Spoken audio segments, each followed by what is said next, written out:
Is it just us three? Yeah. Okay. No alternates? That's what one of them did come on. She said she called all the alternates, nobody could make it. But it is, it's spring break.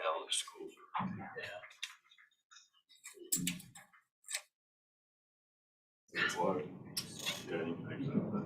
Yeah. And then you can share your spot. When it's over, do I just? When the meeting Stop live stream. ends, that's when the Zoom ends.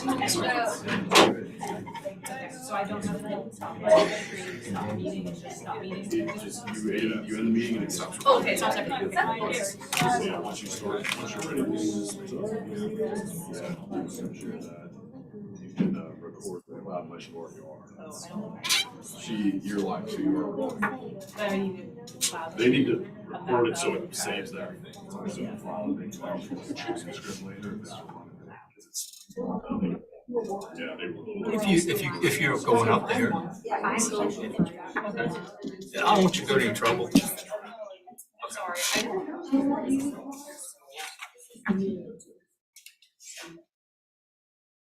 Lindsay, I can have it. Less good than minutes.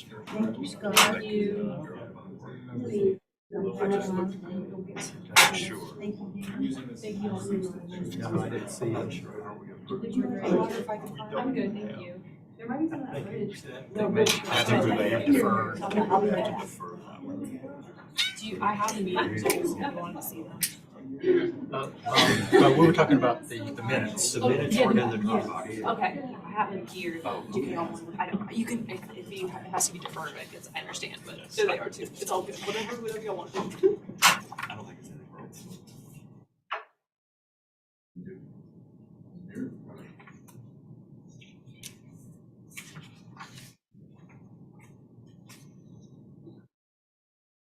Yeah.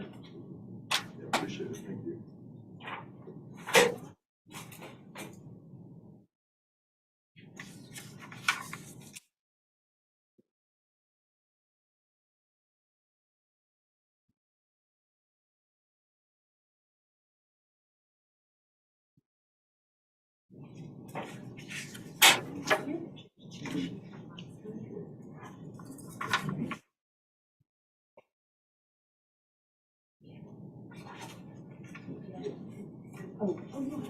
Right, because it's not here.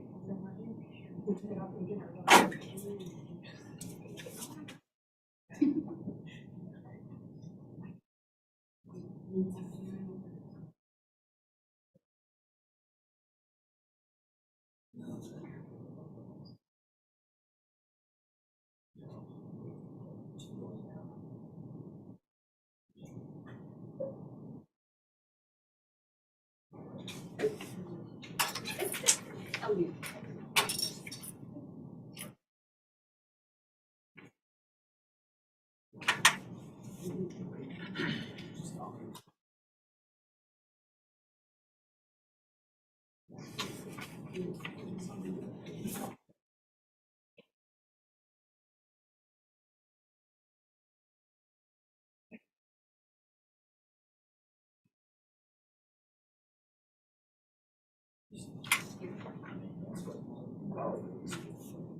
You sure you want one? I'm good, thank you.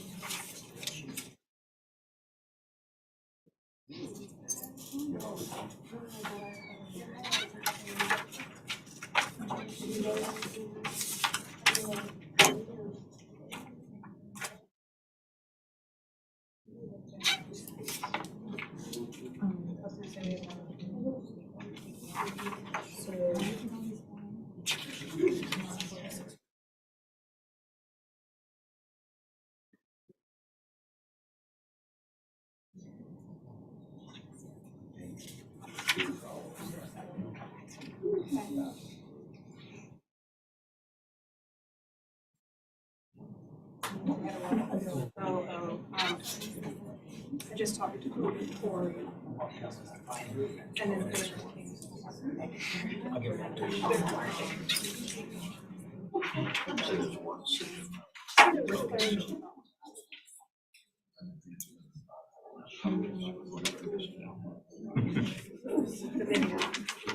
maybe it was the one you were talking about.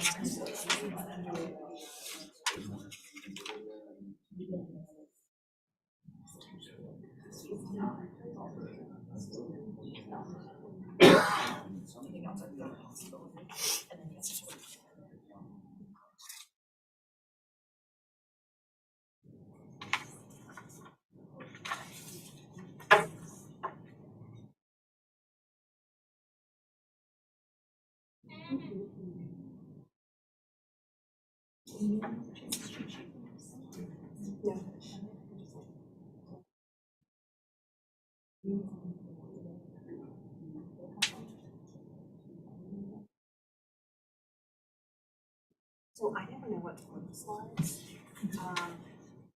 So if you want to read them, or you can refer to the interesting. So I'll go through it. Most of them.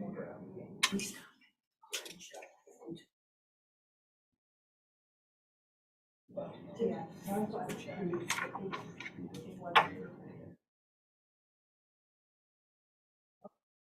So John just basically reads our chooses to refuse.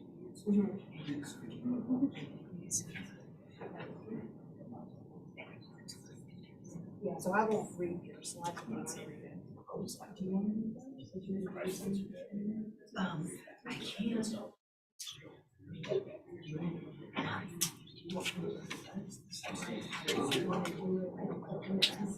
She said she would be giving me a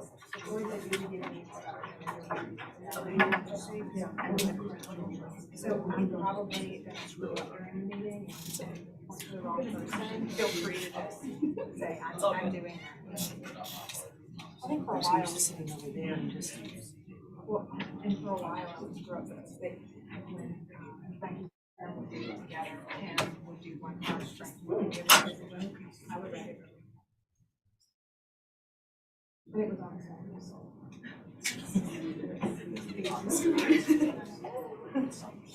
Years to do it. I didn't realize that.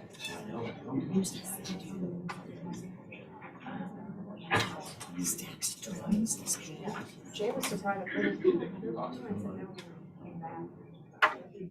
That'd be a big contract. What else?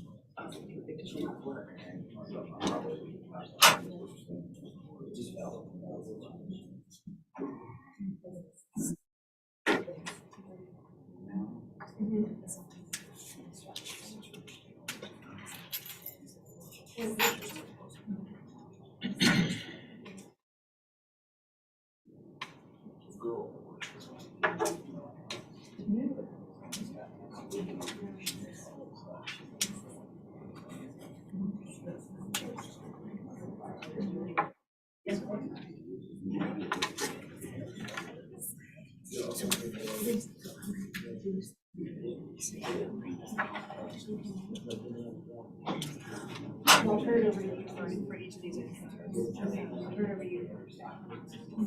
As far as your direction. Those are your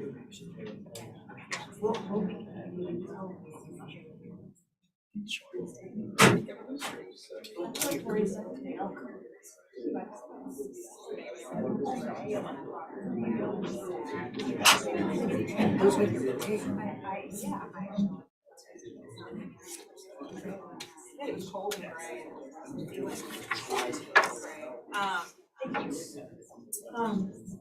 So I normally just say I'm gonna turn it over to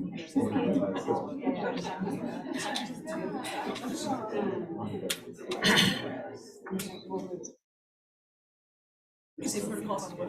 Yeah, because I mean, everything you say.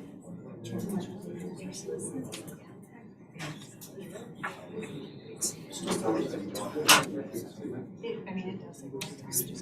Basically just.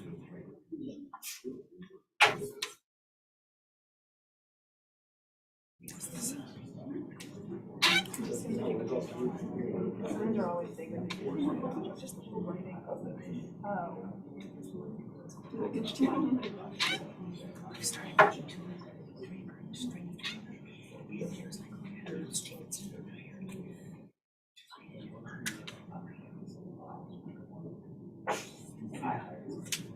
You guys ready?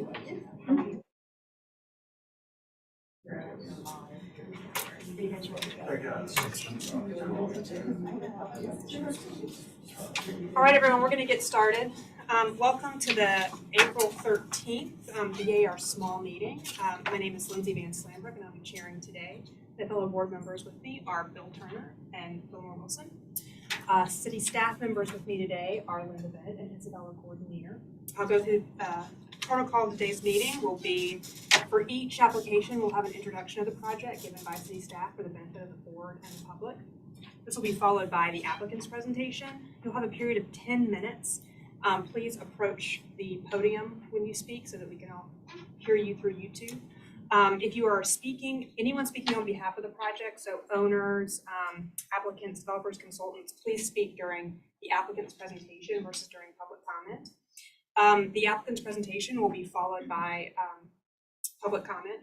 Again, if you are speaking as a member of the public, please approach the podium and say your name first and last for the record. And if you live nearby the project, please also say your address as well. Public comment will be followed by city staff comments and recommendations. Once we've heard from the public and city staff, the applicant will have a 5-minute period to clarify or respond to anything raised in the public comment or in the city staff comments.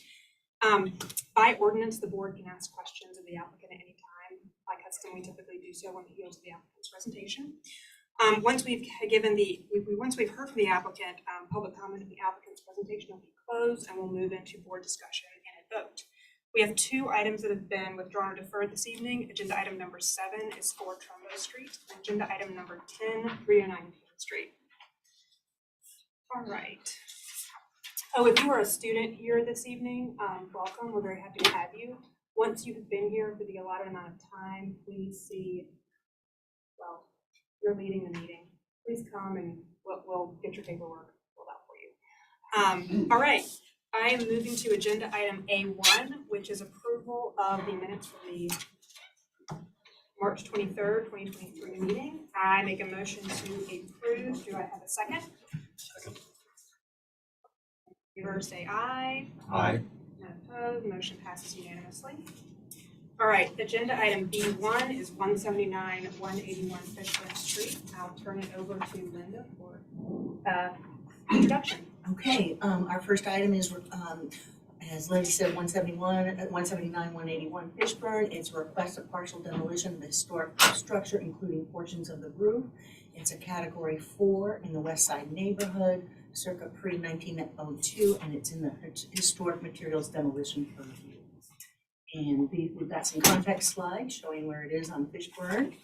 A couple of front elevation, looking on down Fishburne one direction, the other way, and we will got some Sanborn maps, and we'll turn it over to the applicant. Thank you. My name is Ashley Jennings. I'm an architect on the project, and with me tonight is one of the partners on the project, Mike Levine. Appreciate your time this morning on site. What we're asking for today is to return the structure in some semblance to what it was previously, but to change the use. We're going to change the use from a church to a residence. This is a residentially zoned property, and the existing church, the congregation has decided to move, and so the owners are working with the church to salvage some of the items in the building and then to renovate the building. When my clients were here previously, they were asking for demolition. I know there was some feedback from the board then.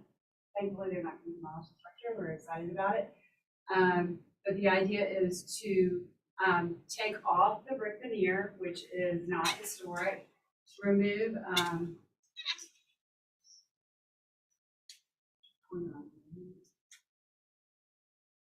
remove this one-story element on the back right here. To remove the front portion of the building that was originally a porch. To remove the stained glass windows and salvage them to give to the church. And to remove a portion of the roof just to add some dormers. This is the existing, below the bottom is the existing footprint of the building, and the top is the proposed. We do have to raise the structure. It's in a flood zone, and if it's used eventually it has to be raised. Here is the previous and the current proposal. Previous and current proposal for there's a balcony area in the church that's going to be used as the second floor. And here you can see the proposal. This is where we're talking about the removal of portions of the roof to add dormers here. And you can see here the previous, the elevation as the building sits now, and this is that area that's was originally porch. You can see the design flood elevation. We're raising the structure. We've looked at a couple of examples of churches of this era. I guess the one that I think of that's probably most comparable is Stowe Island Baptist Church. Knowing that there's lap siding on the structure now. Does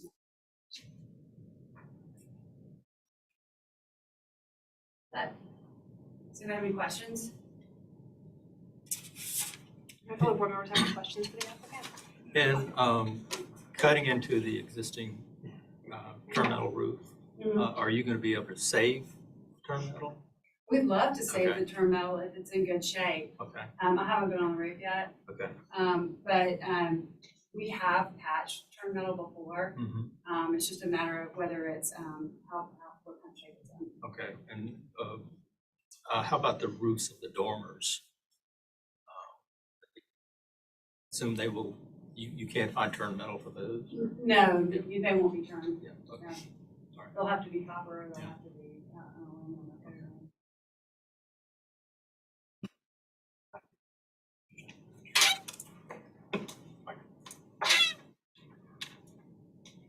Work my computer.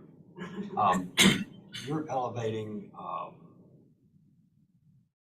above DFE, but there's no information on how far above DFE are you going? Design flood elevation is a foot above base flood elevation, and we want to keep the, any kind of mechanical above the design flood elevation. I believe we're 2 foot 6 or 3 feet above the design flood elevation.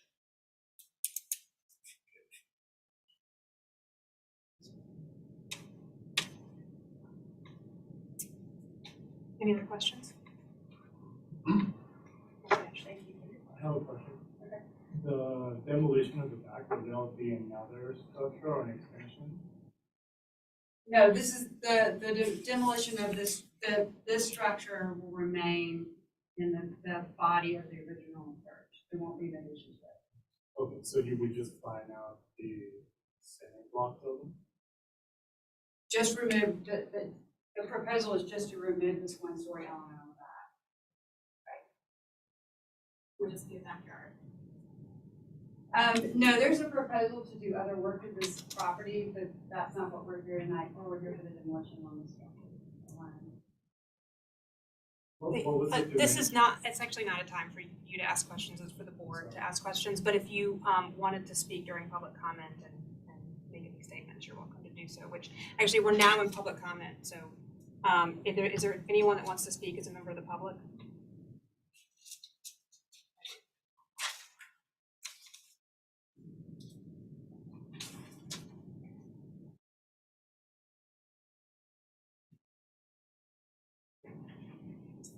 Good evening. My name is Audrey Lisbon, and I'm a resident of Fishburne Street, 175 Fishburne. And so I'm near the property, and I'm also the current president of the West Side Neighborhood Association. Before approaching this matter, one must understand a situation such as development before expressing views. That's why I'm more confident and comfortable what I'm about to say to you regarding the proposed development on Fishburne Street. Let me be clear, I'm not here to disagree. I totally agree that something needs to be developed on the property where Mount Hermon RMUE Church, which was built in 1881, and on the property next to it where the Trescott's house used to sit. So there's no doubt in my mind about that. Not only is that my view, but that's the longstanding view of other residents on and near Fishburne Street. But moving forward, I'm in agreement of the demolition of the building in the rear of the church. However, even though the structure may be allowed to be elevated now because of recent ordinance change, this board has purview over the modification of the historic roof line, and the proposed modification should be denied. I feel the church can be flood-proofed, just like the restaurant building on the corner of Fishburne and President Streets. The church can be used as a commercial site with many uses being applicable with the roof line intact, which preserves the original form and stays consistent with the surrounding context without making it unrecognizable. This property has significant history to me and longtime residents of the West Side, and changing the original roof line form of the existing building violates longstanding Charleston architectural and preservation principles. So again, I urge the board to deny the request as you are the last line of defense. I thank the board for its time and consideration. Thank you, Ms. Lisbon. Do we have anyone else speaking as a member of the public?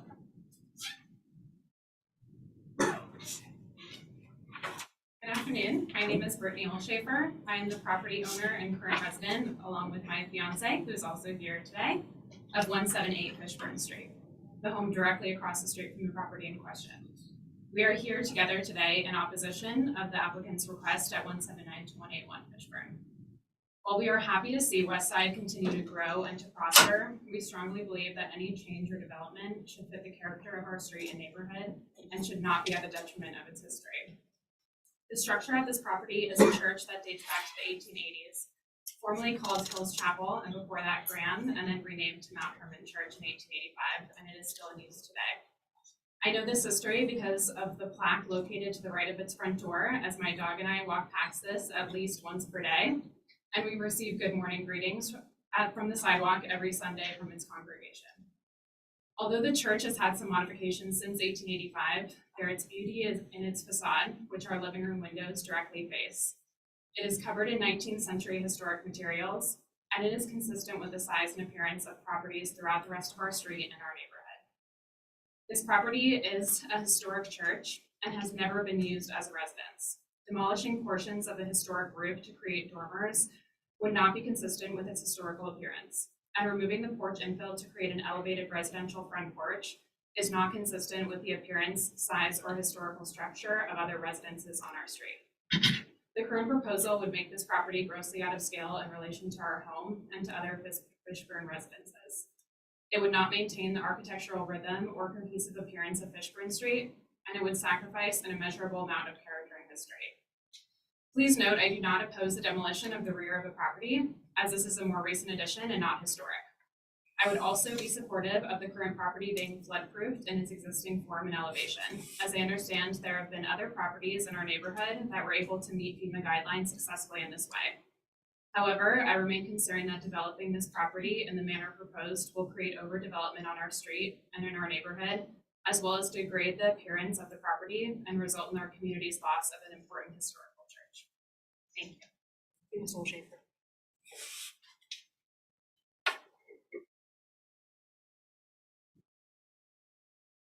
Good evening. My name is Arthur Lawrence, and I live at 210 Fishburne Street. And I was born and raised in this neighborhood. And if you look at this neighborhood, of the historical structure in this neighborhood have been destroyed. Because people coming in and changing the fabric of the building in the neighborhood. And I did show everything that Madam President said and the other young ladies stated earlier. Now, if you look at what had happened, you had Herman Becker grocery store on the corner on Fishburne Street. You had 3 SS filling station on the corner of Ashley and Fishburne. You have where ROTC program is located at now, USO. And you look at the corner of Ashley and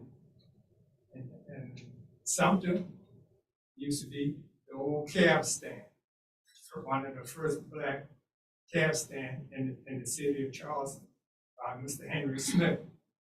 And you have the Gus grocery store, used to be on the corner of Ashley and Fishburne Street. That's no longer there. And most of all the historical building in this neighborhood is being destroyed, and this is the last piece to reserve something in this neighborhood beside the tree in the middle of Ashley Avenue. And I think that growing up in this neighborhood, and people are moving in this neighborhood, and we should protect this neighborhood just like we protect other neighborhoods that are in the historical district. And we shouldn't allow anything to happen in this particular neighborhood.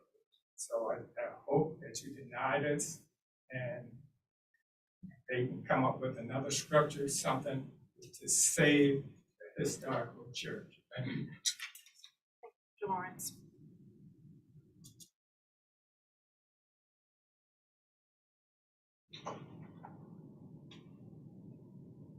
Earl Thay with the Preservation Society Charleston.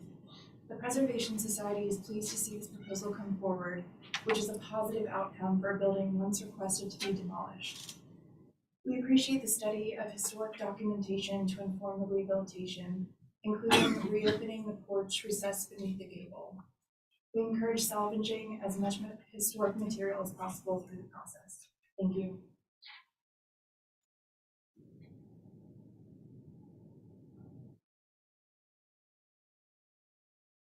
Cooper, Historic Charleston Foundation. Historic Charleston Foundation has reviewed the application for partial demolition of the former church at 179 to 181 Fishburne, including portions of the roof, and we'd like to thank the applicant for meeting with us this morning. We are grateful that the applicant will retain the steeple as a nod to the structure's history, and we believe that the addition of dormers is suitable for the property. We are pleased to hear that the stained glass windows that are being removed will be donated to the church, as we encourage the applicant to retain as much historic material as possible. Thank you. Do we have anyone else speaking? Okay, we have one written comment that I'll read into the record from Jeffrey Roberts. 179 to 181 Fishburne Street. I'm running thunder in strong opposition for the applicant's request for demolition of certain historic and protected roof elements on this property, but routinely support the demolition of the CMU block, mid-century non-historic rear appendage. For some context, the board may be familiar with, my company has developed a significant amount of projects in West Side for well over 2 decades, many on Fishburne Street and surrounds, having won many preservation awards from PSC and HCF as well. We currently own very large and substantial parcels nearby in the neighborhood, so there is a vested interest. Also, many years ago, I have looked at subject property, so I have considerable familiarity with it. I'm sure the applicants are fine people, and we would never capriciously want to deny an owner's right to develop their property, but they should only do it sensibly. It has had a tortured path through boards and commissions thus far, and I know a skilled architect of fine reputation is now involved. However, the residential conversion of this historic church that has never been used for residential use would be highly out of context with neighborhood fabric and the existing homes that are relatively small in stature. The main body structure cannot be demolished, and its existing form and elevation can be floodproof to conform to FEMA guidelines, with a FEMA variance readily attainable. We have done this successfully at the corner store at 237 Fishburne Street, and it anchors the corner of President Street. While the applicant can apparently elevate this by right now and try to convert to residential use, the modification of the roof line falls under VARS's purview, and the denial of this portion of the application is imperative to maintain historic rhythm and context. Please take note of that elevated residential front porch on the front of a historic church, totally out of architectural and historic context of this area of Fishburne Street. Again, without the developer being disenfranchised, this historic property can be reused and put back in the stream of commerce by merely changing the programming for it so it remains intact insofar as historic rhythm and context, and the denial and modification of the requested historic roof line is needed. They now have architectural talent on the team that may be able to do so if they listen. I wish them well. And that is our public comment. Isabella, if you'd give us city staff comments and recommendations, please. So staff observations, this is not an in-kind repair and therefore requires a board level review. The brick veneer was added in the 1960s and is therefore not original to the church. Staff comments, the removal of the brick veneer, front porch infill, and exposed CMU rear addition can be supported by staff. The removal of the stained glass windows is not ideal, but these may not be original to the wood frame structure. The church congregation will keep these, and windows will be required to be operable to meet the needs of the intended program. The previous proposed items are in keeping with a restoration plan, which is one of the treatments for historic buildings outlined by the Secretary of the Interior. The proposal to remove portions of the roof for dormers is not in keeping with a restoration. Furthermore, and more importantly, the simple, clean, uninterrupted gabled roof form is a character-defining feature of this building. Removing portions of it to accommodate expansion would demolish the feature and remove a substantial amount of valuable historic fabric. Typically, historic structures on the peninsula, when raised, are only raised 1 foot above DFE. Staff recommendation is denial with staff comments. Thank you, Isabella. Ashley, did you want to respond to or clarify anything raised in the staff comment, public comments? Sure. I think there's a lot of discussion about use, and I know that it's sensitive because it's a church, but this is not going to be used as a church. I mean, that's not my client proposal to use the structure as a church, and I think we all know that FEMA requires a residence to be raised above base flood elevation. It can be floodproof if it's a commercial use, but it can't be floodproof if it's a residential use. It has to be above base flood elevation. So I think just to clarify, my client's intentions are to use it as a residence and not as a structure, so it has to be raised. I think that my only other response, I guess, is to the comment about the dormers, and I would like the board to at least just consider the idea of dormers. I think that just to respond about the front porch, if you go back and look at the Sanborn maps, the porch was there.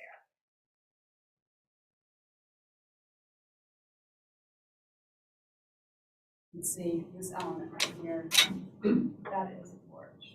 So there was a porch here originally, and the precedent we found in Edisto Baptist Church was probably the closest structure we saw with the same types of windows, the small windows at the top, the large windows at the bottom, with a porch element in the front, with a cupola.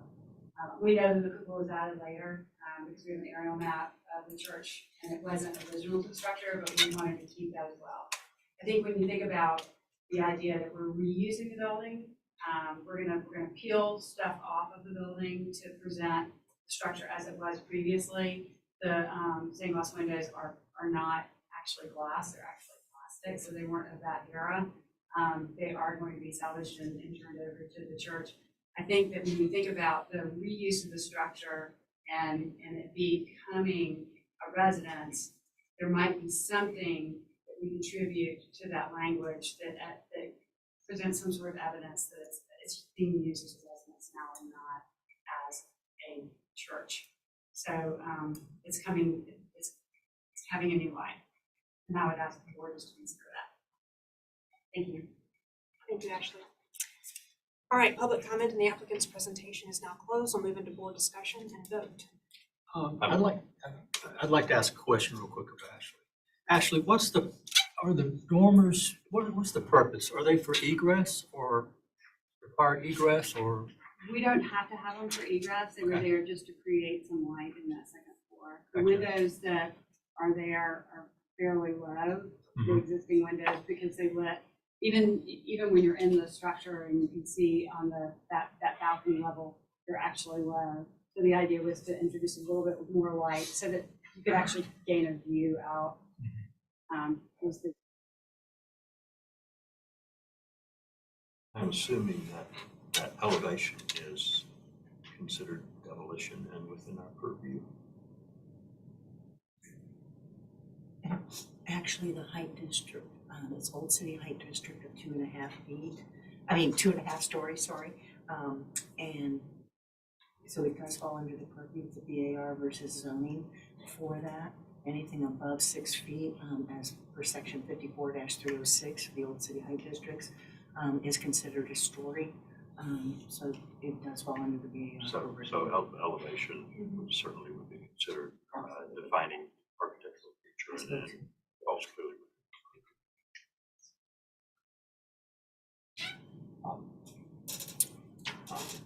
Dive in here. I think this is a little complicated. I think underneath that 1950s, not very attractive brick veneer is a really attractive small frame church.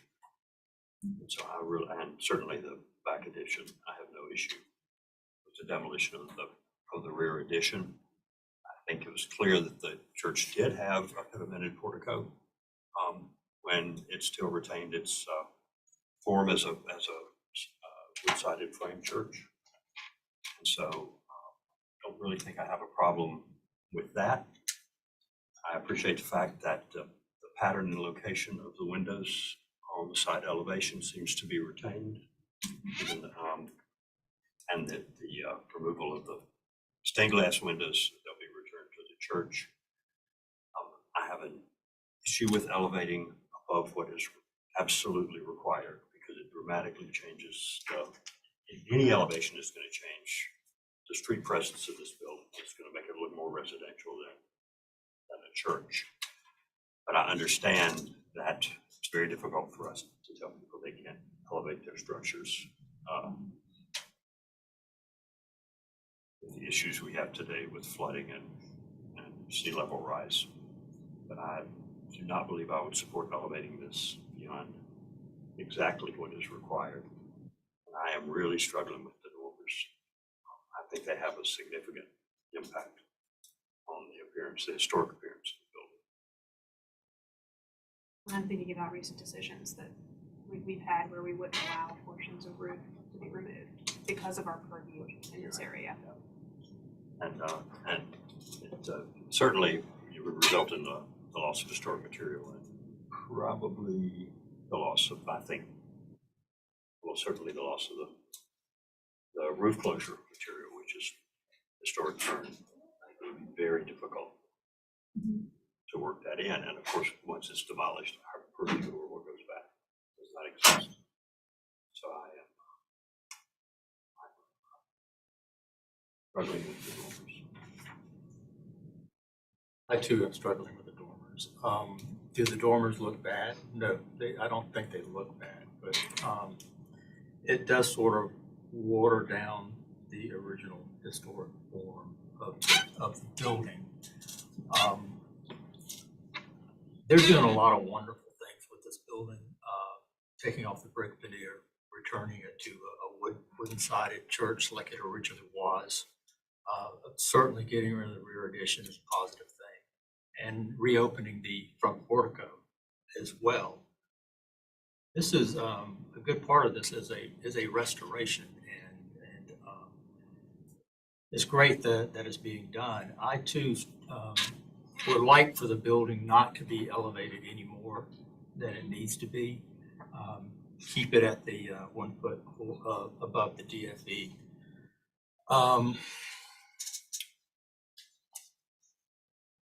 Like I said, I am very much struggling with the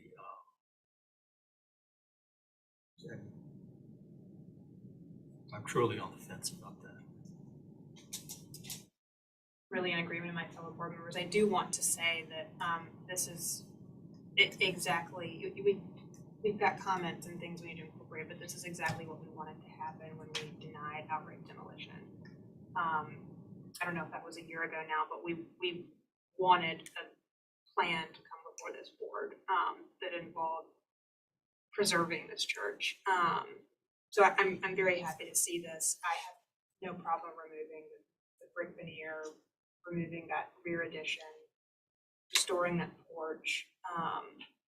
I think the roof for me, it almost, again, I say this at every meeting, that our purview in this area is very frustrating, because if we allow something to be removed, we have no authority over what goes in its place. And I don't want to create a precedent here that conflicts with decisions in the last meeting, the meeting before, where we have not allowed an owner to cut a portion of their historic roof off to build something, simply because of our purview.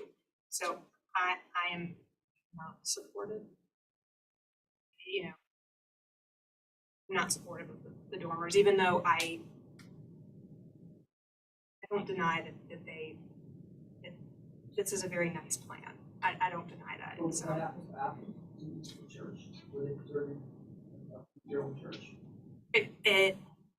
it's the roof. It's the roof form that we're preserving.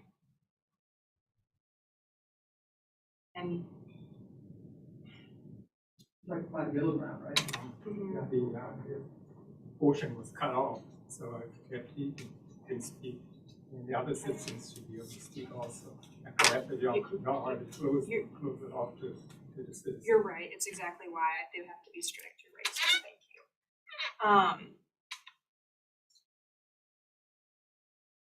I think we could split this.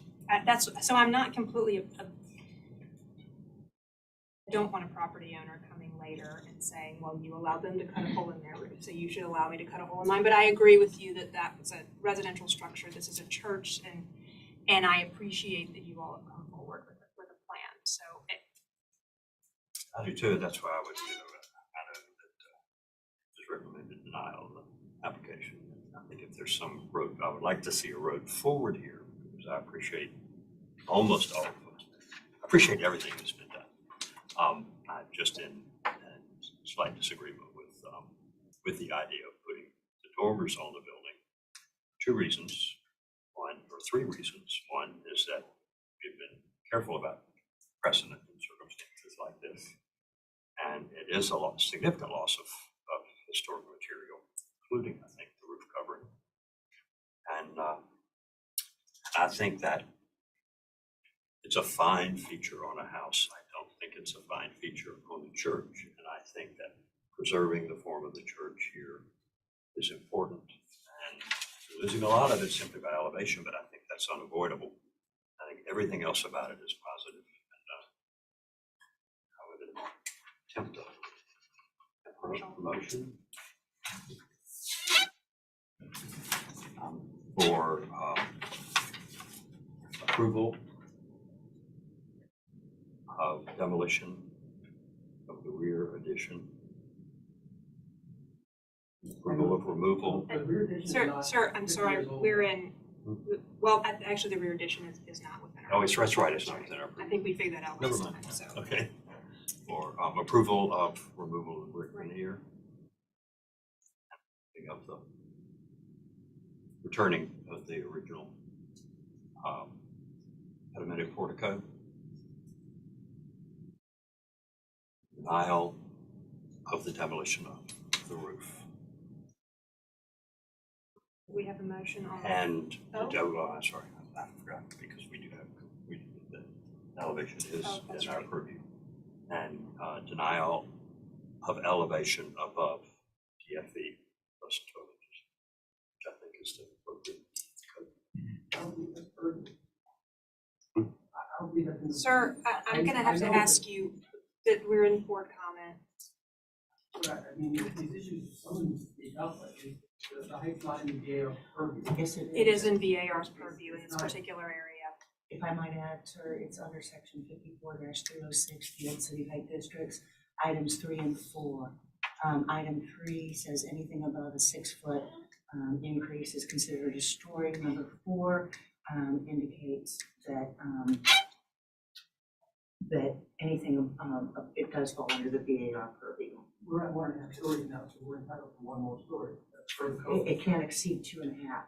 And it also, number 4, sorry, it cannot exceed what is allowed by the FEMA flood requirements.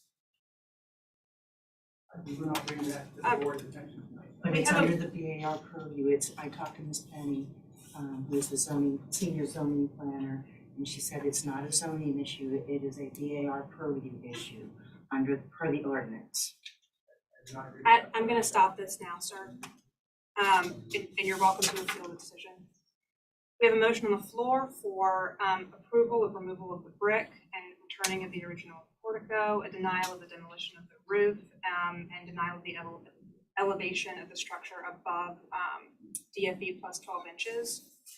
Do I have a second? I'll second. The motion to a vote. Fillmore? Yay in favor. Bill? Yea in favor.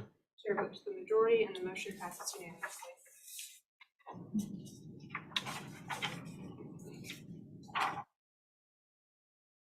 Okay, agenda item number 2 is 640 King Street. Linda, if you'll give us an introduction and overview of the project. Of course. This portion of the project is a request for partial demolition of the historic structure. This building is a category 3 on the architectural inventory. It's located in the Cannonboro Elliottsboro neighborhood. It's circa 1852, and it's located within the Olden Historic District. We have some context slides showing where it is on King and the connector. Here's the surrounding areas. Some sandboard maps. We'll turn it over to the applicant. Hi, I'm Regina Garcia. I'm a member of the design team because Kenny Pratt, the architect, is not able to attend today. So I'll do my best to kind of walk you through what we're looking for. And I've never used this before, so it's the arrow to the right to turn. Okay. So in 1940, there was a structure that was added to the historic part of the house that was turned into a feed store. And in 2006 and 2008, it was also approved to be demolished. It was not built with historic materials. It has concrete floor, and it was done with plywood board backing on it, and it's in complete disarray. So we're asking that this portion on the back end of the house is demolition. It also does not match the existing roof, which we're seeing that's in the 5 bend here. So we're asking for that back portion to be removed, and we'll show you here that it is the windows and Also, the design of the windows were not even introduced to match the historic part of the house. And it is very unsafe at this point, and we'd like to have it just removed so we can move forward with making the home back to the historic aesthetic. So you can see that the interior is in pretty bad disarray. So I'd like to just move through the demo. And you can see on the original plat, Langhorne as well, this structure is where we're wanting to remove it so we can improve the aesthetic of the historic property. And you can see that in 1940, they turned it into a feed store, and they enclosed that front with a cinder block. And we'd like to remove that and restore it to a historic Charleston single style front door. And then obviously, you know, return it to its former aesthetic on the front. Here is the original permit that was submitted in 2006, which was approved. But for 20 years, nobody's done anything with it, so the whole structure has just been reclining and going further disrepair. So we'd like to acknowledge that twice this was approved for demolition. So, and then there's the infill of the center block that we'd like to restore and take these stairs and move it to the back part where we're dimensioning the structure. So there is proposed. And this is the area that was added, and we'd like to just restore the back of the structure, take it apart and redo that. The house is also covered in asbestos siding, so we'd like to remove all that and put it back into the platform siding that's underneath. And as you can see, the CMU block was filled in. It's hideous, and we'd like to remove that. And remove it here on the end, as you can see. This is part of the original structure that was built 1850s to 1890s, somewhere in 72 in there. So this would be the part that was plywood with board and batten and concrete floor structure, and the roof line does not match, as you can see. And so we'd like to remove this as well. And back view where we're going to remove it. Side view faces the viaduct side. And that concludes it. So I just wanted to go back and show you too. You can see some of the siding is already coming off, the asbestos siding. Some of these windows were covered up, so we exposed a couple of windows. And so we would be willing to restore the full exterior facade as well. Thank you, Ms. Garcia. Do my board members have any questions for the applicant?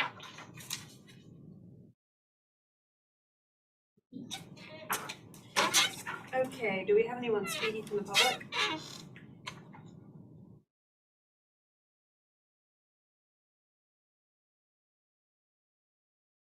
We have no written comment.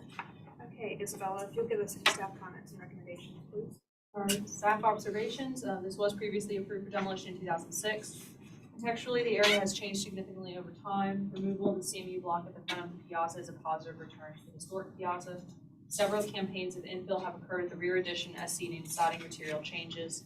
The rear addition is not architecturally compatible with the house. The 3-bay window is atypical. The metal roof has not changed between the historic and newer 1940s additions. Staff comments, while considered historic based on the age of the addition, the overall consensus of the staff observations lends to no loss of any historical or architecturally significant addition. Staff recommendation is approval with staff comments. Thank you, Isabella. Ms. Garcia, did you want to respond to or clarify anything raised in the staff comments? All right, public comment and the applicant's presentation is closed. We'll move into board discussion and a vote. I'm going to ask for an explanation of a couple of comments. You said that the rear addition is not architecturally compatible with the house. I agree that at least on one side it is, because it's had that terrible little bump out added to it. But that was based on the rest of it. I'm struggling a little bit to see the incompatibility other than with the rest of the house. It is just sort of a continuous extension. Now, as a later addition, it should have, ideally under modern concepts, it would be differentiated in some way, and it's not. So I was just trying to get a feel for the basis of that comment. I think we were lending towards materials just being such a combination of eras and infills and changes in siding over siding situations. And the 3-bay window, is that awful thing that's in the It's like centered and then it has the 2 windows on either side on the second and floor. it's in that second floor infill. Correct, yes. Thank you. I agree with all of the proposed demolitions. I think they're very positive in nature. I do question the age of the rear addition, and it's mostly because of the segmented turn metal on the roof. That typically came along in much earlier buildings, and then the longer sheets of turn metal typically came later. That's typical. It's not definite though. So I wonder if there might be an older building kind of buried under this.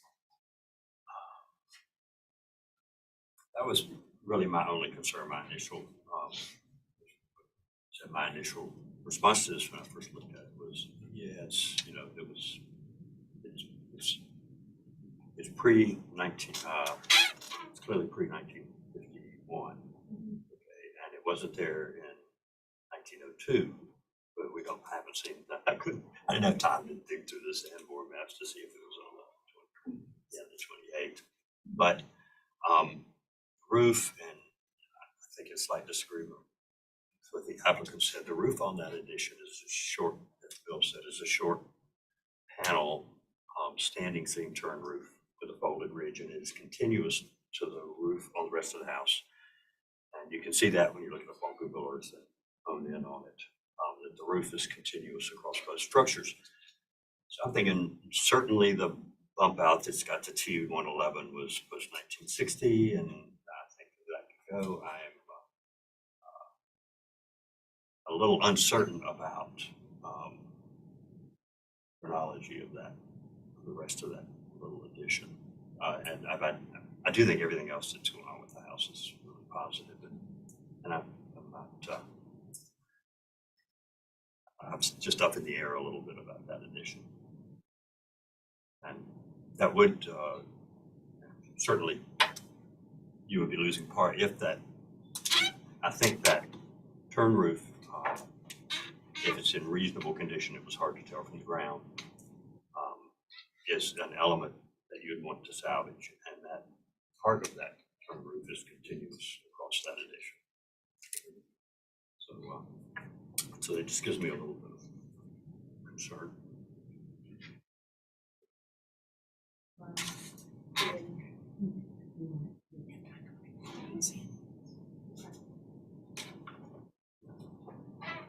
I would like to make a motion. My motion would be approval for the demolition of all elements with deferral of the demolition of the rear L until staff can possibly find out some more information to pinpoint the date of it. Also, and this is just a suggestion, a structural report may sway one way or the other.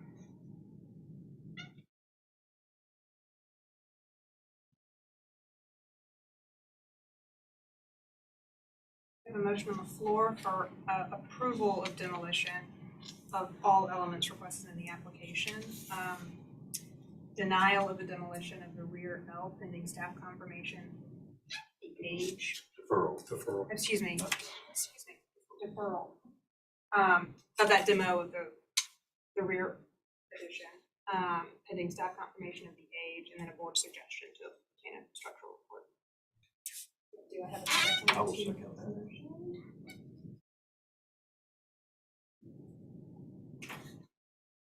Motion to a vote. Bill? Yay. Bill Moore? In favor. Chair votes the majority, and the motion passes unanimously. Thank you, Ms. Garcia. Okay, an agenda item, what was your first name? Regina. And now, Ms. Garcia.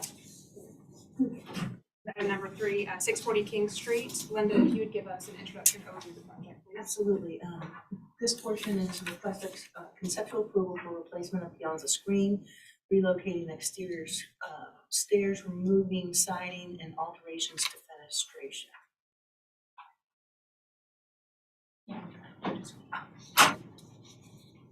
And these are, again, some contact slides, which we saw briefly before. Just go through these, and of course, this application won't cover anything that would be pertinent to the rear addition, since that was not yet approved.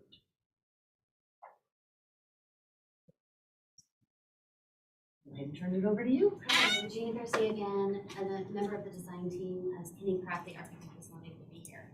So, this was to take this lovely home and bring it back to its historic nature. It's also a very prominent visual, historic piece of architecture on King Street. It's very visible to a lot of restaurants on Upper King.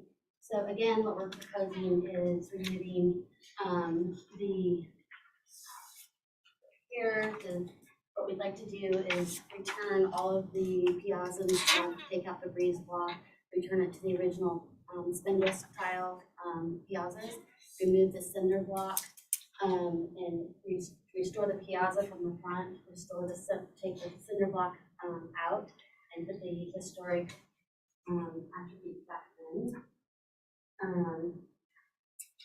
And here again, it's flat, and this is the addition of that area, but this is the historic property that's in place. And you can see on the Sanborn maps when things have progressed from 1940 on. To see again the review board that approved the demolition in 2006 and in 2008. This is the proposal of what we plan to do, 2 floors. We plan to, again, restore to this Charleston formal entrance with the piazza, entry hall, turn into 3 bedrooms with a kitchen, living room, and restore the piazza. Again, take those stairs and then move into the back of their own house. And then what we'd like to do is the 2nd floor, take advantage of the infill that happened on the 2nd floor. Again, turn it into the 4-bedroom unit, living, kitchen, and the piazza, and redo all the railings. And then just to give you a visual of what that would look like with the structure removed, which is still up in the air, but here's what we're proposing it will look like. So as you can see, we'd like to restore it to its glory, remove these stairs, put the historic Charleston door back in its place, restore the railings that are in disrepair at this point.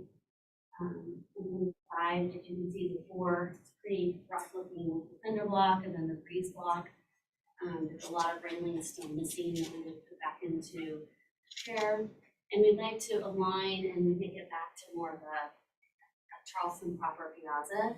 And we'd like to align the columns and make it that they're kind of off-centered and take advantage of the infill that's on the 2nd floor and align the columns to make that more historic from this view.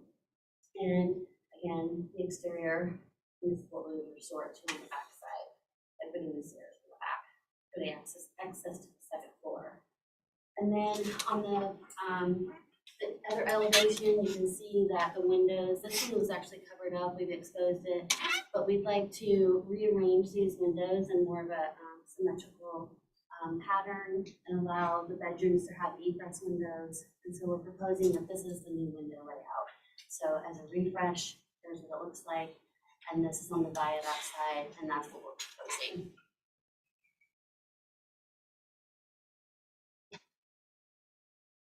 We'll have any questions for the applicant? Yeah. Do we have anyone speaking from the public?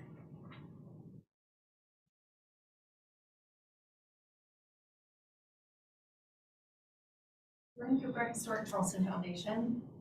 After reviewing the application and visiting the site this morning, Historic Charleston Foundation is thankful to the applicant for their attention to the property, and we are grateful for the much-needed restoration of the structure. With proper treatment, this property could be returned to a respectable building that contributes to the character of the block. We respectfully recommend approval of this application.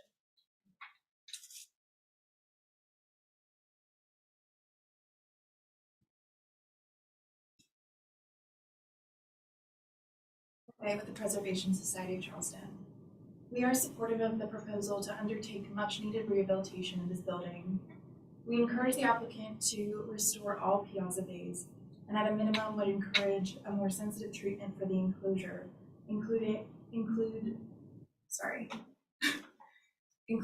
it in board of the columns, reintroducing a balustrade, and utilizing more glazing to allow it to read more openly. Thank you.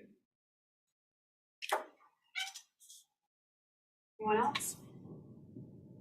We have no written public comment. Isabella, if you'll give us city staff comments and recommendations, please. Staff observations, restoration of the historic balustrade at the first floor is a positive restoration effort. We appreciate the columns on the second floor infill to represent the infill process. The east elevation proposed does not show the front door from the rear. The standard size full windows more appropriately represent a historic window pattern with correspondence to the chimneys. The smaller windows are more inconsistently placed. Staff comments, shutters are appropriately sized for window openings and should have corresponding hardware for functioning shutters. Staff suggests research into the columns towards the rear of the porch to more accurately depict the historic arrangement and lend towards a more symmetrical approach.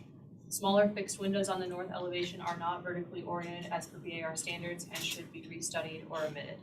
Staff recommendation is conceptual approval with board and staff comments. Thank you, Isabella. Ms. Garcia, did you want to respond or clarify anything raised in the city staff comments, the public comments? If you could come and approach the mic, please.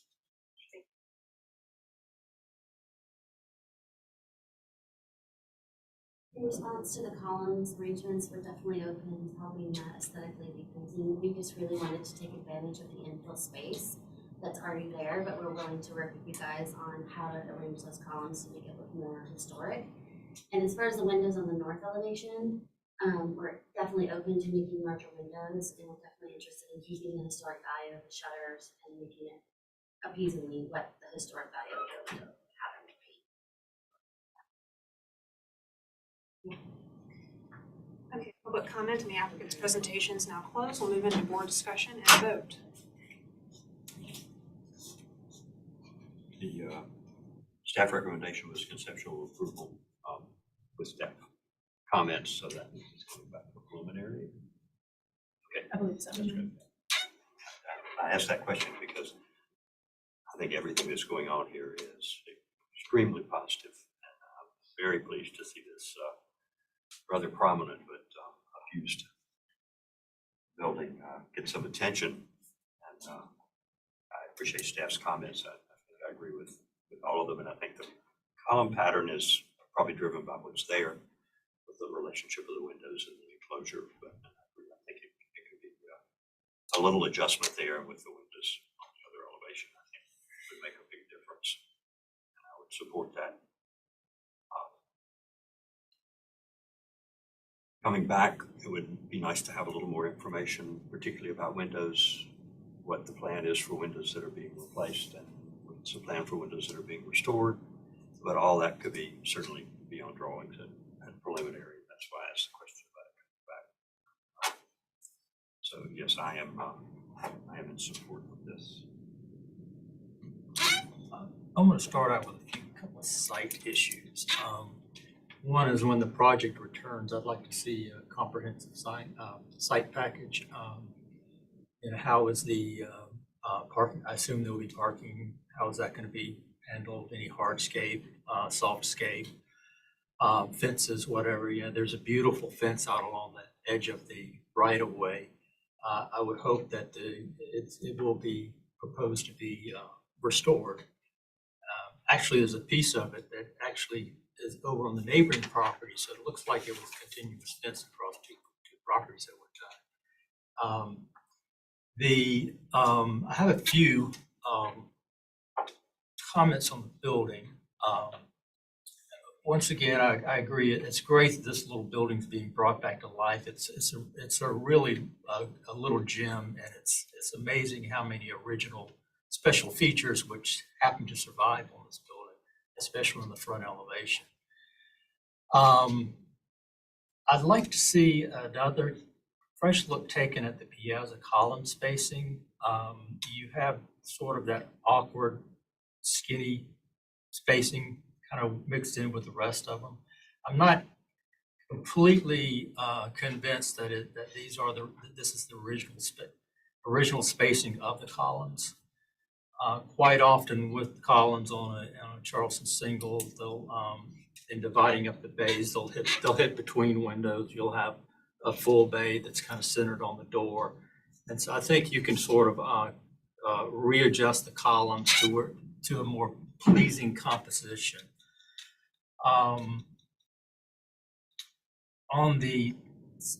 Concerning the second floor porch enclosure, I agree with the comment about trying to pull those inward from the columns and express the columns a little more. I think that's a good comment. And then also the two windows that are proposed in that, and one in each bay of that enclosure. I'd like to see those centered on each bay. And there doesn't seem to be anything in the floor plan that would not allow that. Also concerning as a screen wall, possibly introduce a different profile siding, maybe a bead board or a flush board, which is typically happens on the piazza screen walls. They're not of the same siding as the body of the building. And finally, I agree with staff about the small windows on the north side. I think they are a little disruptive. And I would actually prefer to see them eliminated. They look like they go into bathrooms, so I'm not quite sure if they're absolutely necessary or not. And that wraps it up. I have nothing to add. Again, happy to see that something's happening here. Drive a motion. She forgot to get the comment in there. Get staff. No, not at this time. You want to try or you want me to try? Really, you got more staff comments. Okay. Okay, I'll make a motion for conceptual approval with staff comments. With All staff comments? all staff comments, yes. Bringing the piazza second floor infill inboard of the column. I would like to include all of my comments. Should I read those off? We bring the piazza second floor infill within the. Inward of the columns. I wrote a few notes. I'm gonna go through what I think. All right. What I think. It's a comprehensive sign package, not sign, site package, showing hardscape, softscape, what the proposed plans are for the historic fence along the street. Let's see, restudy the spacing of the piazza columns. Center the windows in the two bays of the porch enclosure, second floor porch enclosure. Introduce I'm not sure if I mentioned this, but introduce a different siding profile for the porch enclosures itself in the main body of the building, and then introduce a different siding profile for the piazza screen wall as well.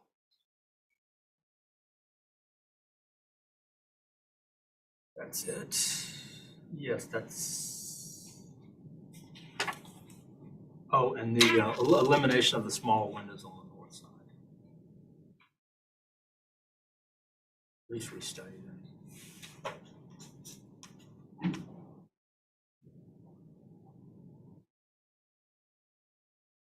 Okay. I'll try to get this right. We have a motion on the floor for conceptual approval with staff comments and several board comments. First, to bring the piazza second floor infill inward of the columns. Second, for the applicant to submit a comprehensive site package showing hardscape and softscape. Third comment, show some proposed plans for the fence along the street. 4, take a fresh look at the piazza column spacing. 5, to center the windows on each bay of the porch infill. 6 to introduce a different siding profile for the porch enclosures and the porch screen wall. And then 7th and final is to restudy the small windows on the north side. Yes. Do I have a second to Bill's motion? I'll second that. More, motion to the vote. Bill? A, approval. Fillmore? Yay in favor.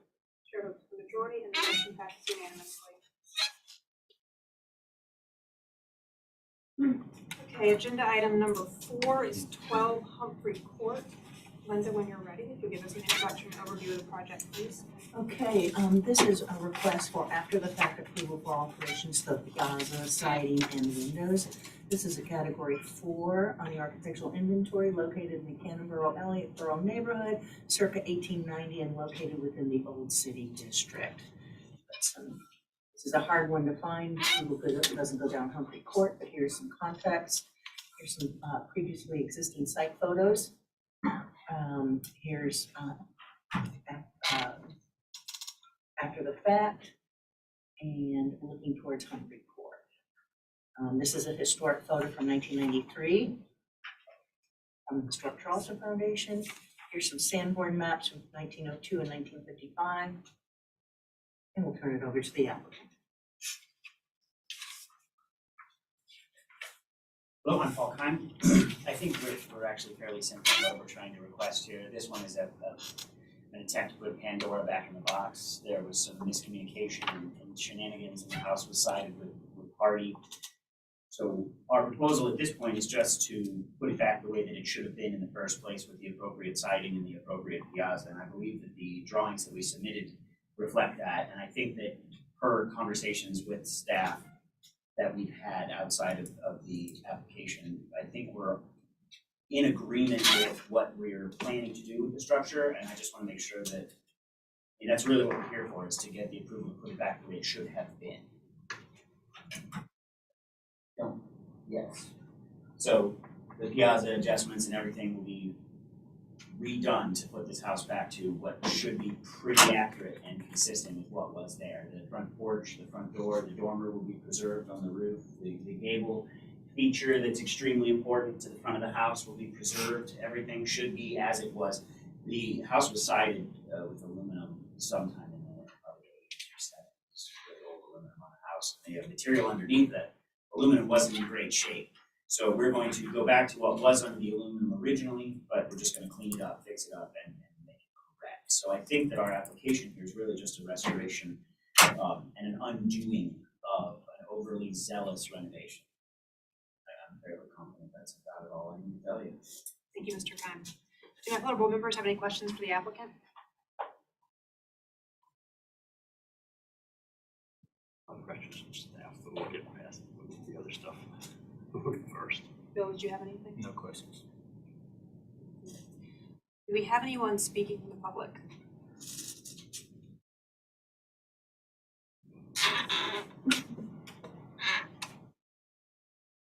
Preservation Society Charleston. While the level of alterations that have occurred without approval is unfortunate, this proposal to mitigate unapproved changes is on the right track. In addition to pursuing more appropriate replacement materials, our main concern is that the second floor above the piazza screen be fully reopened. Extending the wall here is not necessary or appropriate, and it would be better to incorporate a section of balustrade at the end of the open piazza. Lastly, we want to ensure all replacement windows will match the previously existing in kind or be an appropriate substitute product, as this was not clear in the application. Thank you.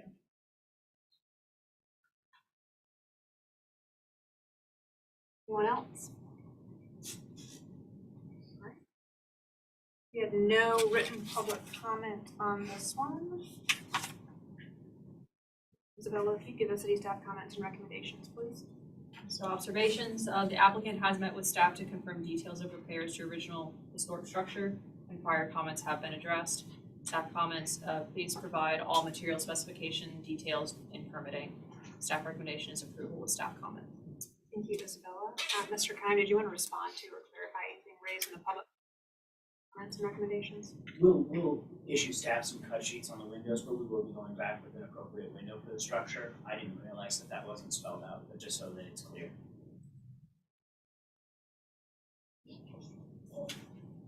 Right, public comment and the applicant's presentation is closed. We'll move into board discussion and a vote. So, I mean, it's excellent that the, have, on board with putting this back, because it is pretty egregious what was done to this house. My interest is assuming staff has appropriate, will have appropriate documentation for instance, with windows, siding, all of the details, because we just, as a board, we haven't seen anything. I mean, what's here that we have isn't adequate. And so, but I just, I certainly have confidence in staff's ability to control this if we had. And I would not approve after the fact. I would deny after the fact and approve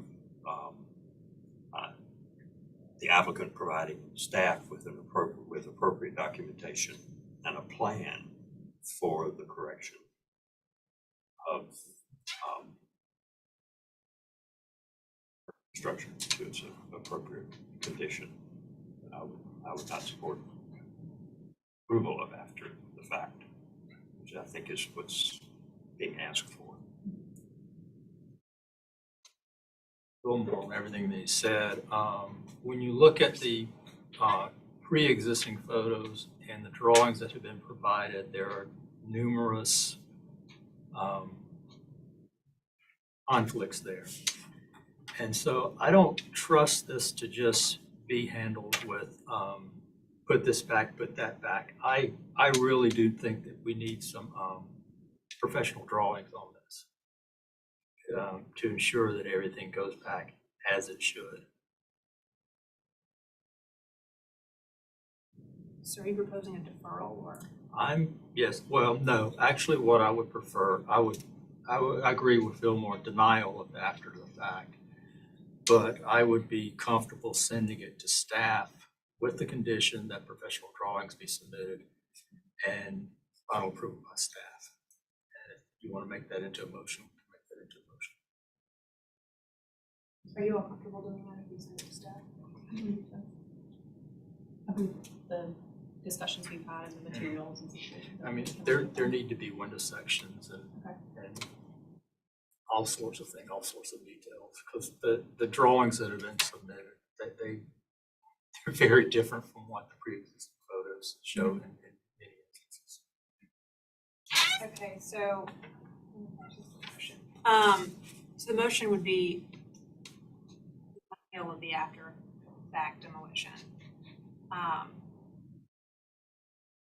With board approval that this can be reviewed at the staff level where the applicant submits appropriate complete drawings to staff. Yes. Okay. And that way you all avoid coming back to the board. That's excellent. We can provide cross-sections, details, everything that you're looking for. It's not an issue. All right. Do I have a second to Bill's motion? I'd second. Motion to vote. Bill? Approval, yay. Fillmore? Yeah. Chair votes the majority, and the motion passes unanimously. Thank you all. Jen? Agenda item number 5, 170 President Street. Linda, if you'll give us an introduction overview, please. Okay, this is after the fact request to replace the roof, construct a rear addition, and to replace the windows. This building was not surveyed on the architectural inventory. It's located in the West Side neighborhood. It's pre-1920 and it's located in the Old City District. We've got some contextual slides showing where it is located at President and Bogard. Here's some front elevations showing some of the unapproved work. Again, on the other side, and showing some of the context of the neighborhood. And this is the visibility of the rear portion.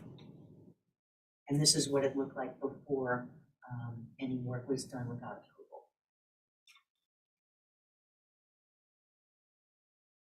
Some Sanborn maps. And turning over to the applicant. Hello, I'm Jeff Boland. I'm a retired architect. I'm a friend of a friend of a friend of the owner. Getting involved a little bit late in the process, evidently, here, trying to help out Hernando Guerrero. So this is the circa 1920 home. Hernando bought this March 2022. The roof was leaking all over. Back 5 feet of the house was collapsing. He went ahead and did work, structural work, replacement work without any approvals on that piece. He also infilled a piece of the back. Let me show you the plan.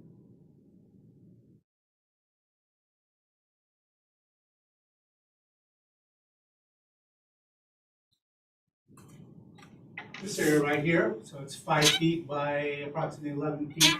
He went ahead and infilled this portion as well, again, without any approvals.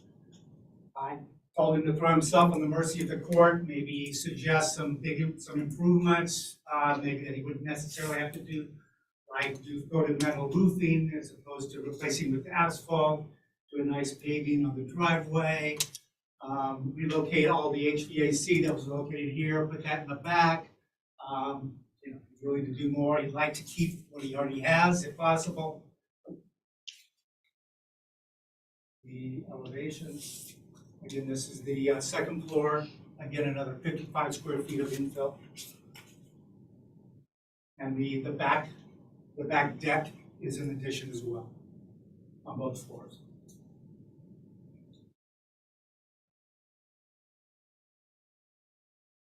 House.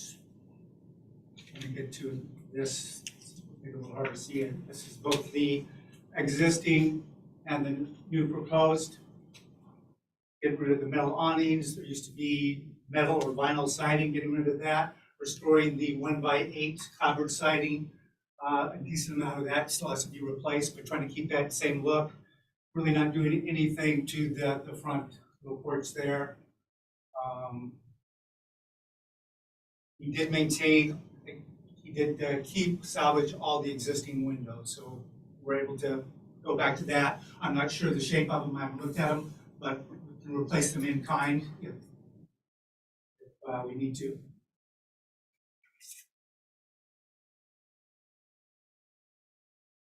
Back of the house, you see a big difference here.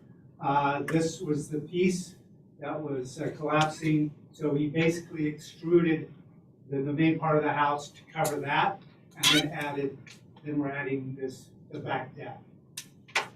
Now, I imagine in the future, you're not going to even see the back of the house because there's two properties on either side that are up for sale, but obviously, you can consider that as we're doing everything. This is the side. Okay, so this is the back 5 feet. But again, you kind of extruded the house that 5 feet and then added the deck, the double deck.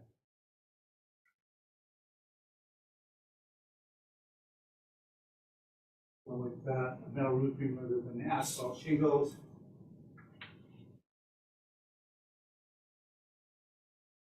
The other side, pretty much the same thing.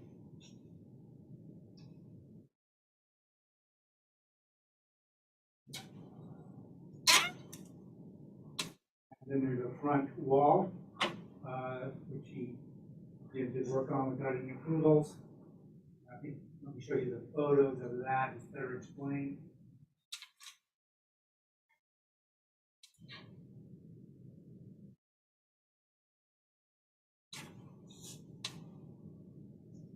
And we are tearing down this back accessory building, hoping approval. So this is what he did.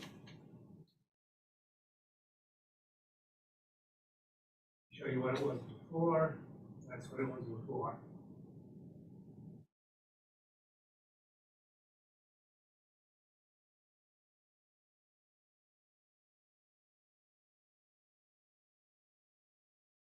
Would you like us to ask questions now? Any questions? Probably my question. I didn't know if you were pausing for dramatic effect or if you were. Again, putting myself in the room.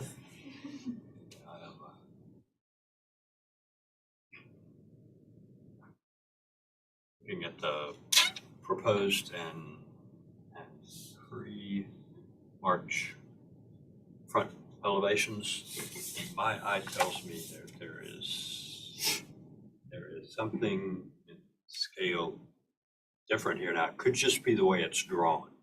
Was the roof removed from the building? Yes, the roof is totally replaced. And then again, extended that 5 feet Right, to the rear. I mean, to the rafters. New sheathing, new roofing. right. Okay. Well, actually, they didn't have new roofing yet. Right, but the roof was reframed, resheathed. Yeah, it actually shows up. It looks as though I think the pitch is close to the same to my eye. It looks as though that roof is taller. Sorry. It looks as though it's been pushed up. Oh, I see. Between these two. Because when I look at the relationship of the originally of the returns and the windows and the space between the top of the windows and the peak of the gable, my eye tells me that there's something different than that. It could just be the way it's executed on the elevation drawings, but there's We're looking at 18.1. yeah, I'm looking at 18. There's something that's off in my eye there, and I just wonder if there's any additional knowledge that you might have that might help explain that. And I don't have any more historic information as well. And of course, both those drawings are they're drawings. But even when I look at the photographs of And usually when I go in, the I pre-March try to- photographs and the current photographs, it looks as though there's a difference there. I'm just trying to figure out exactly what was done, what we're approving or not approving. Usually I would go in, I get the project and do all the as-built. Right. Of course, I don't have that. Exactly. I know you're working from a difficult position.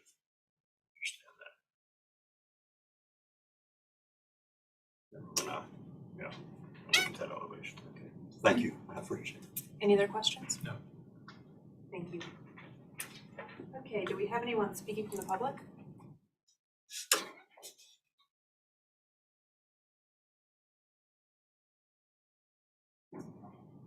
Jordan Cooper, Historic Charleston Foundation. Although we appreciate the applicant's participation in the VAR process, as we understand it can be difficult to navigate, we are very concerned about the extent of the removal of historic fabric and the loss of historic character. For example, the windows are character-defining features for this historic structure. If the windows should be replaced, we request they be placed in kind. We respectfully recommend denial of this application, and we request the applicant take every effort to repair and return any salvaged material. Thank you.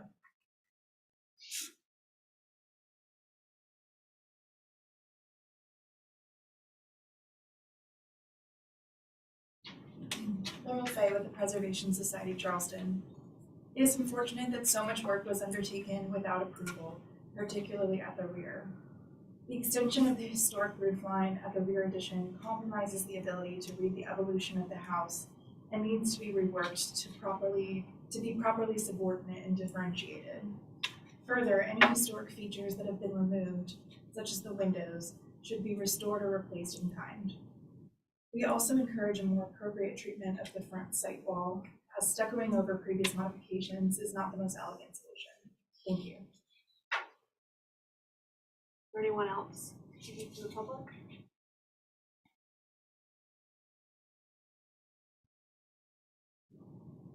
Evening. I was wondering when someone would pay attention to what was happening on President Street and with this piece of property. Now, I know the city have over 150 neighborhood associations. And when people come in to build, they go in front of the neighborhood association let them know what they want to do in the community so that they can get approval or get denied what they're trying to do. But with this piece of property, they just came in and I mean, this really changed the whole fabric of the property. Now, I know baseball season just started, and I love what y'all did with the application before this one. Y'all put them on first base, and this one is up on deck. And so that we need to move the other application to the second base, move this one to first base, and so that they can learn a lesson that they just can't come into a neighborhood and do what they want to do, then ask for approval after the fact. The city have ordinance and permit to do things, and we can't allow people to just be blatant and do things and come to you after the fact to get approval.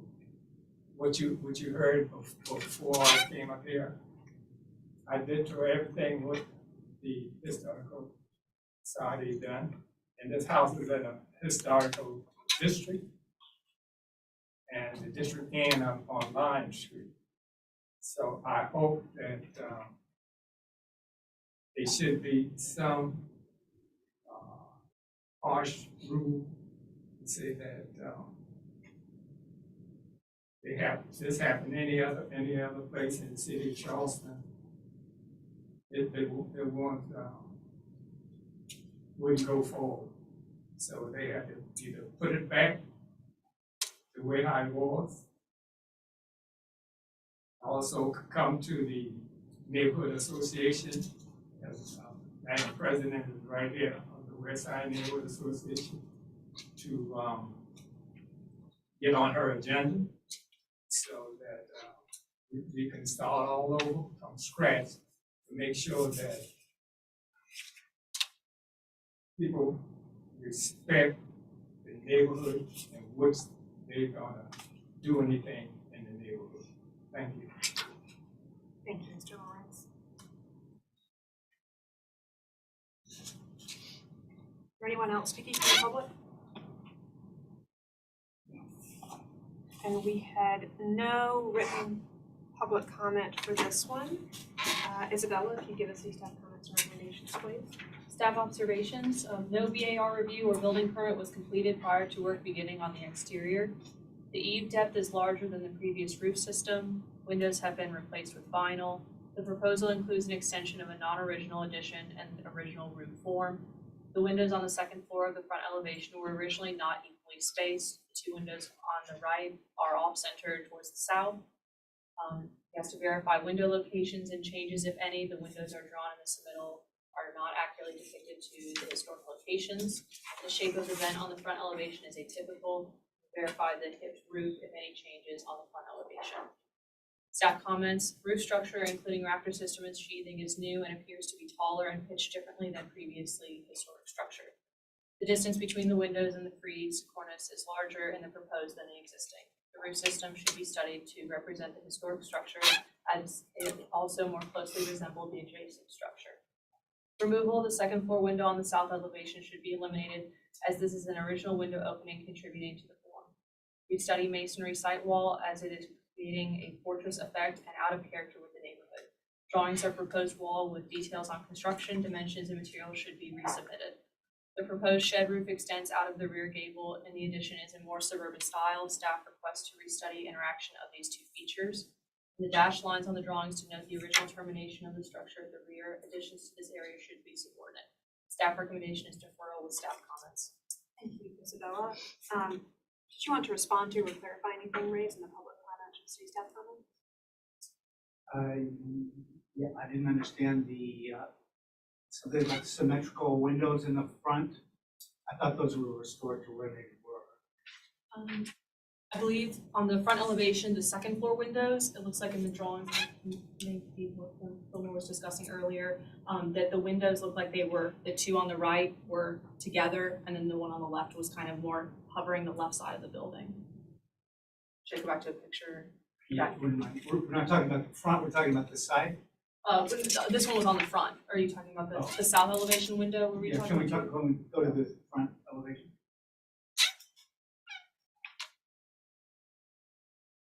So, in the photographs, two windows on the second floor, Oh, they okay. kind of sit together, whereas the one on the left kind of goes right centered over the door. I see. So, And that would be preferred. Is it, so it's just getting back to historicity as opposed to a better look? so we were just talking about restoring the historic openings. Anything else? This is your period to respond to or clarify anything raised during. Okay.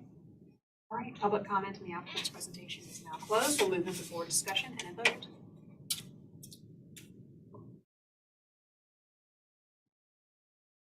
I think that the roof form has clearly been changed, I think. That includes overhang and I think elevation.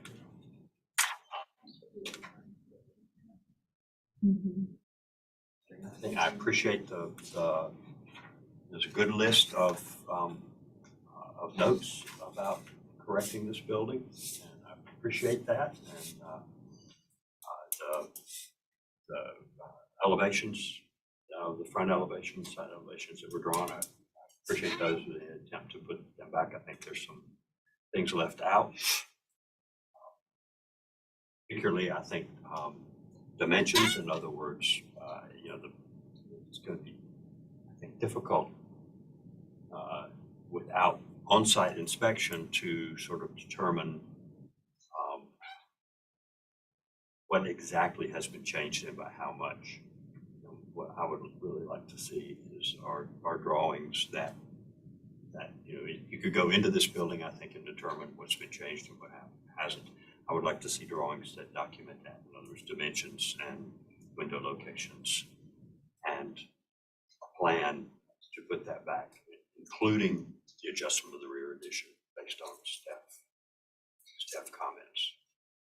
And my inclination here would not be a deferral, it would be a denial and a comeback with that information.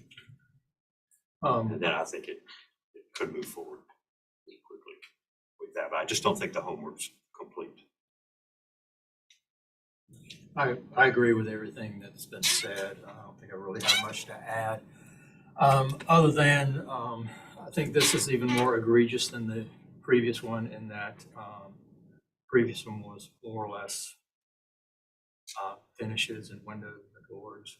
This one, the building has literally been picked apart. The roof was completely torn off of it. I mean, even if you go on Google Maps happens to show it with no roof on it at all. This is not one that I would want to hand off to staff for final review. I really think it needs to come back to the board. There are just too many things up in the air, too many changes that have been made. So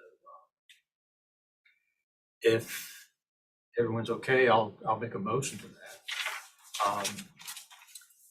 Denial of after the fact approval. And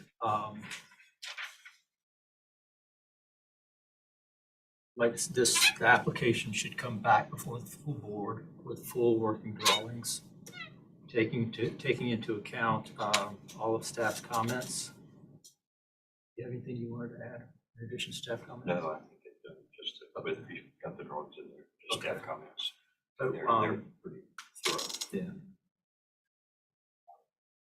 Okay, we have a motion on the floor for denial of the after the fact demolition. And when this is resubmitted, it should be resubmitted with full working drawings, incorporating staff comments.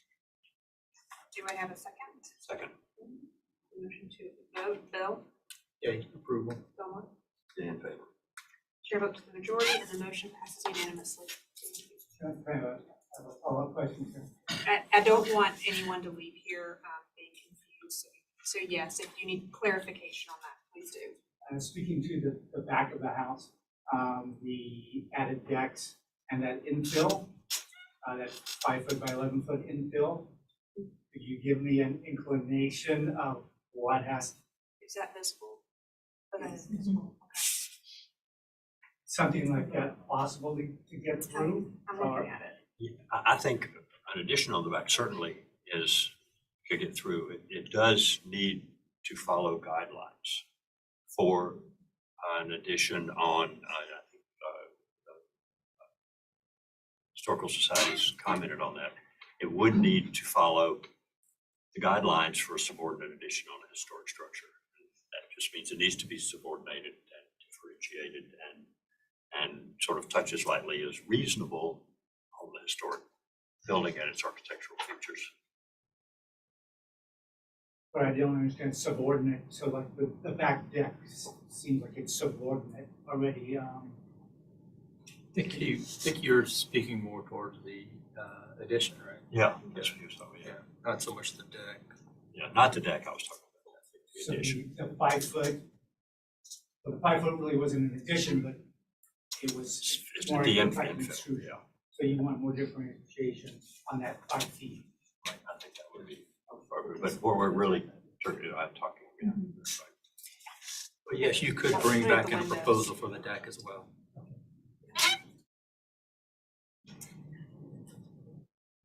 Okay, agenda item number 6, 76 Nassau Street. Linda, could you give us an introduction and overview, please? Yes, this is an after-the-fact request to replace the windows. The structure is a category 4 on the architectural inventory. It's located in the east side neighborhood. We've got circa 1850s, but we have some question as to the date of that. We've got more up-to-date information, and it is located in the old city district. Got some contact slides showing this at the location of Nassau and Columbus. Some site photographs showing the two-story brick building. And looking.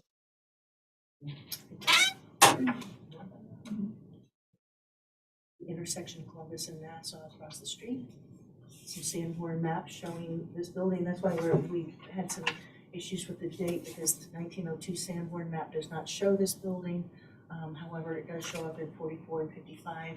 The architectural inventory for 1985 claims it was an 1850s building, but we feel that that is inaccurate. And this is the architectural inventory for 1985. I'm gonna turn it over to the applicant. Hey, thank you so much.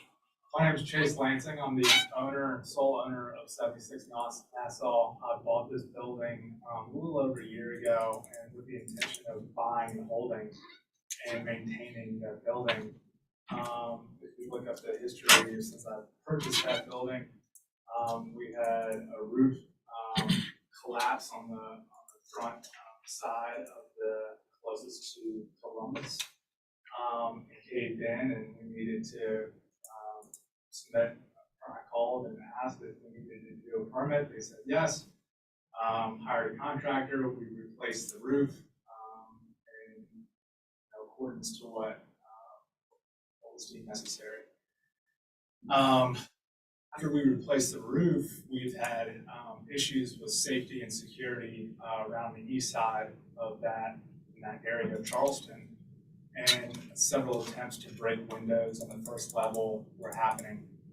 And so we had 2 or 3 windows that were broken along the Nassau side, first level floor. And I called the office, the VAR staff office, and asked if I needed a permit to replace 2 or 3 of these windows. And they said, no, as long as you do it in kind and you're not changing the look of the building at all, then you can go ahead. And I said, great.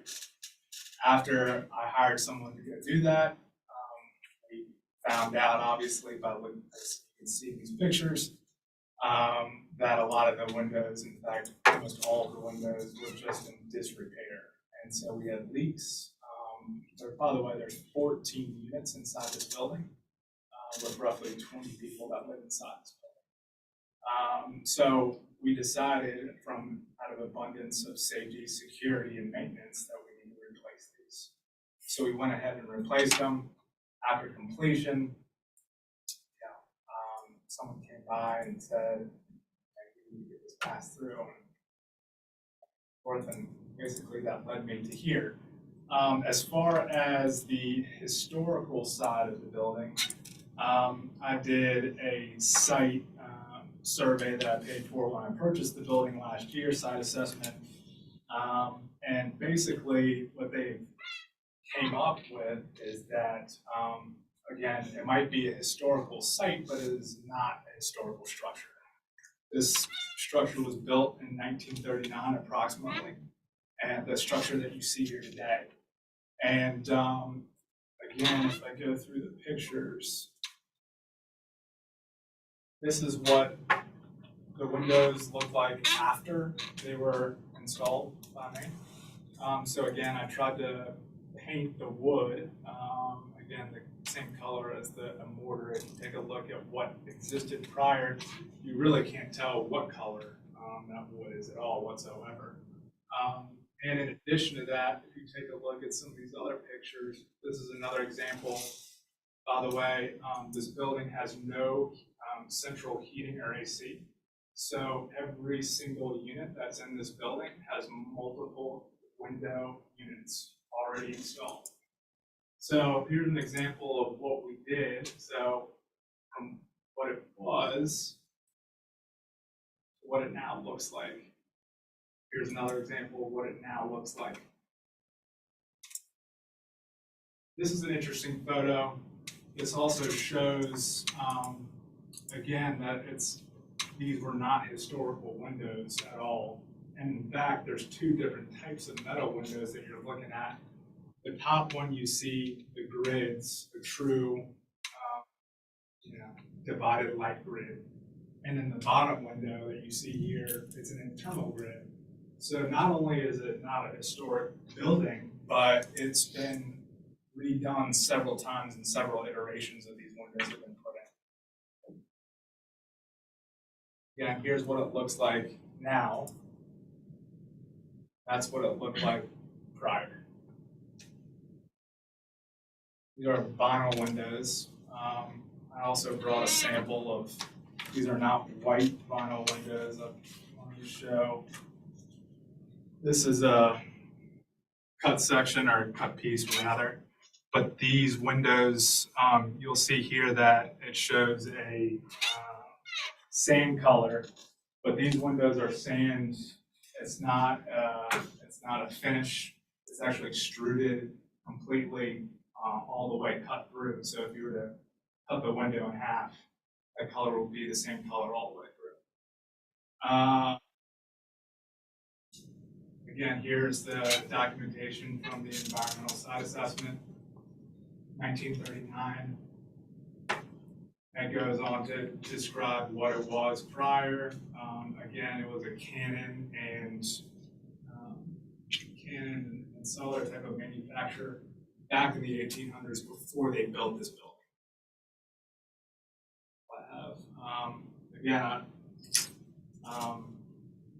This was done out of an abundance of safety, security, and maintenance. And again, if this was a flip, if this was a buy and flip, it would be a different scenario altogether. Again, my plan is to continue to hold this asset. I throw myself if I did any wrongdoing in front of the DAR. Thank you. Thank you, Mr. Lansing. Did y'all have any questions for the applicant?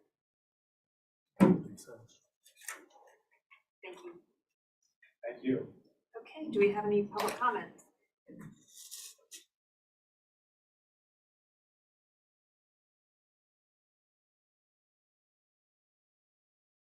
Play with the Preservation Society of Charleston. The PSC is not supportive of this after the fact request. The application itself does not provide sufficient information about the material, age, or condition of the windows that were there previously, but regardless, vinyl is not an appropriate replacement material in historic districts. The applicant should return with detailed information on the building's pre-existing condition and a more appropriate proposal for replacement windows. Thank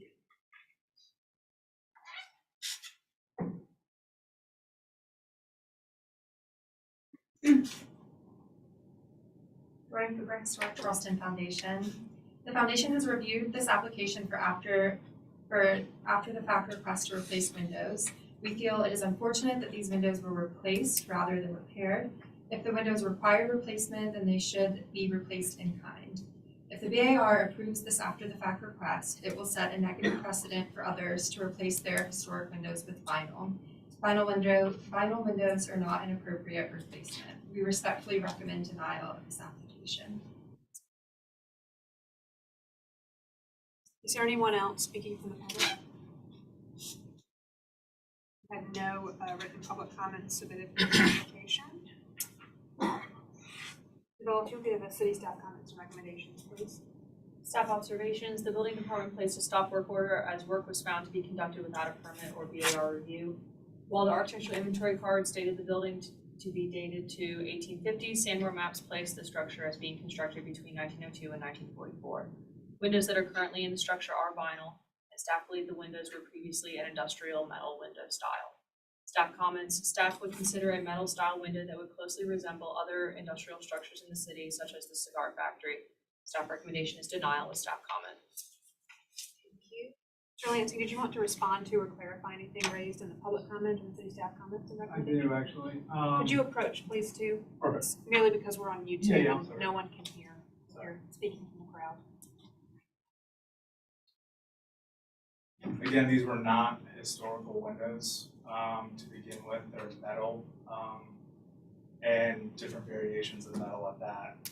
I would also like to say that if we were, and it is my intent to eventually redo the whole building, inside and out.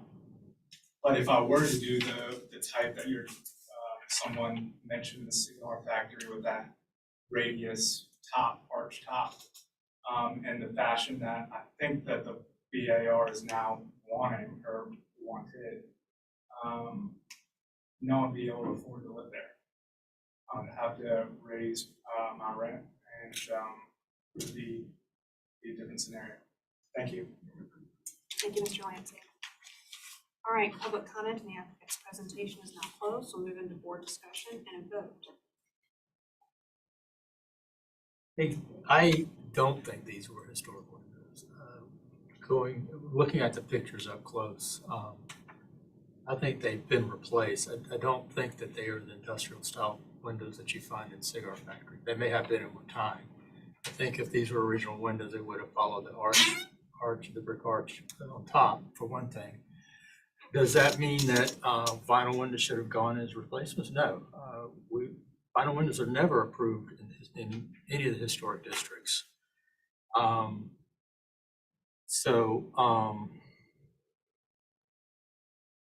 Yeah, I'm not in favor of approving the vinyl windows. It's sad that we have contractors that aren't familiar with the working downtown. They come in and they tell owners, oh yeah, you can do that.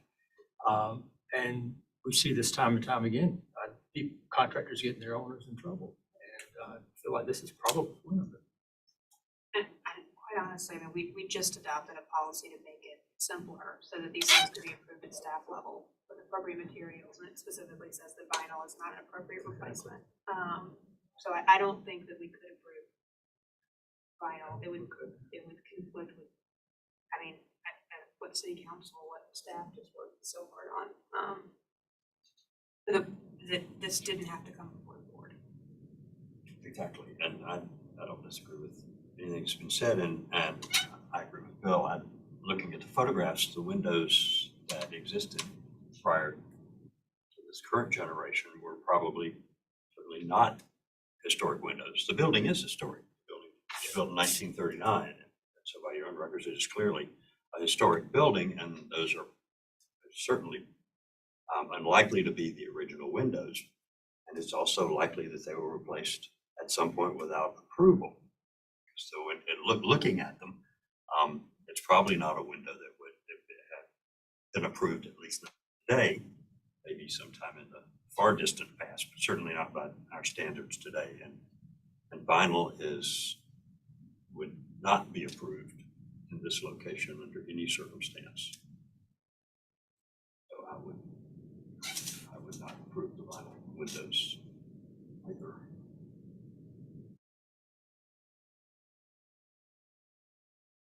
Yeah, I also sort of disagree with staff. I don't believe that this building would have had metal windows to start with. They were probably wooden windows. And there's certainly room for the applicant to work with staff to come to an appropriate replacement window that maybe is not as strenuous as a true metal industrial window, but that is appropriate for the historic district. And I think this could be a staff level review. Oh, yeah, I think if they came to an appropriate agreement for an appropriate window, then I think that staff could, and this is old city district. Yeah. So staff could approve that. It wouldn't have to come back to the board. I think our position here would have to be to deny those windows.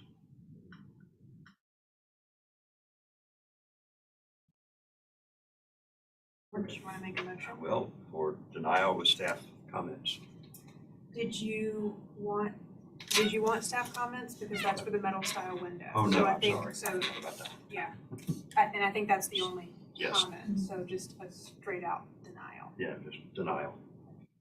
We have a motion on the floor for denial. Do I have a second? Thank you, Bill. Second, sorry. Put the motion to a vote. Fillmore? Yea in favor. Bill? Yeah. Chair votes the majority and the motion passes unanimously. Thank you, Mr. Lansing. Okay, agenda item number 7 has been deferred by staff. We are on agenda item number 8, 235 Meeting Street. Linda, if you could give us an introduction overview, please. Yes, this is a request for illuminated signage. This building is a category 3 on the architectural inventory, circa created in 1884 and located in the older historic district. Next slide showing that this building located on the corner of Main and Hazel Street. Existing site photos when it was Stephen Fingers. Looking south on Main Street, looking north. And more maps. Turn it over to the applicant.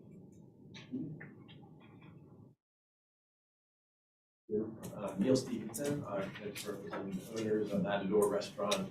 And Matador Restaurant is not affiliated with the one in West Ashley. This is actually the first one of like 20 restaurants on the East Coast.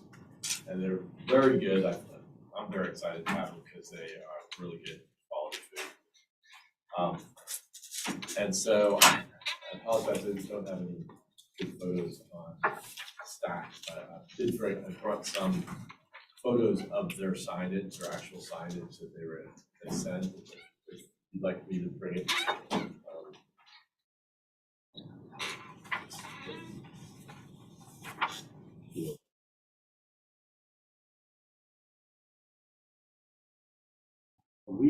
We also looking at the blade sign? Because I brought an actual sample of the blade sign if you wanted to see that too. We're only looking at the right angle sign. Oh, yes. We are? Yes. Okay. This is a damaged sign on this side, but other than that, this is really, I thought I'd just bring the actual sign so that you can really see. We usually do on this, but just wanted you to look at it so you can look at it. Is that the actual size? Yes. Okay. So this one's damaged. You just bring it back. Yeah.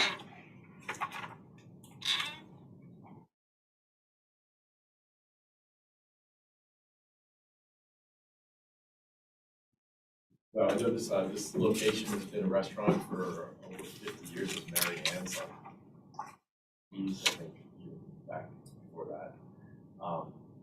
And then Sticky Fingers, and so this would just be a simple sign over the front entrance on Meeting Street. And if you have any questions? Do the floor board members have any questions for the applicant?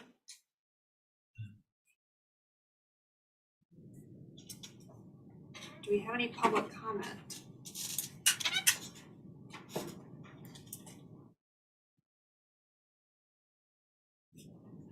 Thank you for letting me speak. Christina Dodd, 42 Hazel Street. I sit on the board of the Historic Ansonboro Neighborhood Association. HANA opposes the illumination of signs at the Matador. The Matador, as is already explained, sits at the corner of Hazel and Meeting, which is directly across the street from Ansonboro. Ansonboro being an historic district, it's also residential district. We're composed of 18th and 19th century homes, and we're all residents there.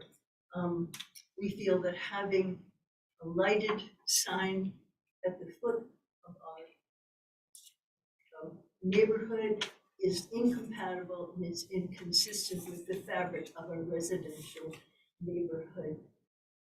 As you know, we're a very delicate neighborhood. We're being attacked on all sides, and we rely on you to defend us. So we hope that you'll feel similarly here, as happened several years ago when the arena on Meeting Street, also facing Ansonboro, wanted to have illuminated signings, and it was denied. We hope you will decide similarly and deny this request. Thank you. Is there anyone else speaking in the public? We have no written public comments submitted. Isabel, if you'll give the city staff comments and recommendations, please. Staff observations, the proposed package does not detail electrical connections to the facade for lighting. Traditionally, the BAR has not supported cabinet signs. As per the general BAR policy statement, sign policy statement, the signage should not interfere with the significant architectural features. Staff comments, the cabinet style sign is too large and distracting from the architecture of the structure. The style of the sign should be restudied, possibly through the letters being directly attached to the sign band. Illumination is not necessary in this location as there is ambient light from the nearby streetscape. Staff recommendation is denial for illumination and approval for sign lettering attached directly to the facade and the right angle sign. Thank you, Isabella. Neil, did you want to respond to or clarify anything raised in the public comment or the city staff comments? Well, just to say, I understand the neighborhood's stance, although I do think that this is probably, if you're going to do a sign, this is probably the place to do it. That's King Street, but I understand your position. We'll take that. Public comment and the applicant's presentation is now closed. We'll move into board discussion and a vote. I have a question for staff. I'm sorry, but I'm kind of rusty on the sign policy statements. It's been a while. Is there anything in the policy statements that guarantee lighting of a sign or gives any kind of guidance to lighting or not lighting? Case by case use. Okay. And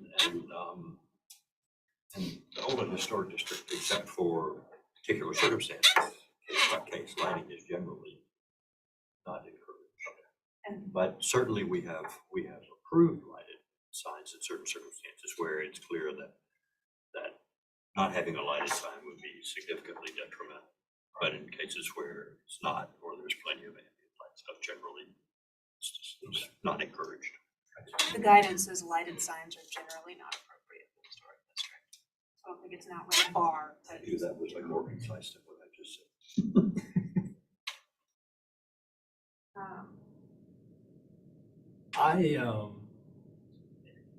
And Linda, you might know some of this, or you might want to do some digging. I know that I've seen in the office a comprehensive sign package for these cast iron storefronts. I know one was done back in the 80s when these buildings were renovated as part of Charleston Place. I'm aging myself saying this, but you might do some digging on that. But I believe, if I'm correct, I believe that it called for just pin-mounted letters on these buildings. I believe you're correct on the cast iron storefronts, but I don't think that it extends as far as 235. Okay. it's like 209 to a certain, I mean, it's that block, but it doesn't quite come to the point. Okay. But we can absolutely double check that. Okay. I don't think what's proposed, let me back up. I think the right angle sign that's proposed, I'm perfectly fine with.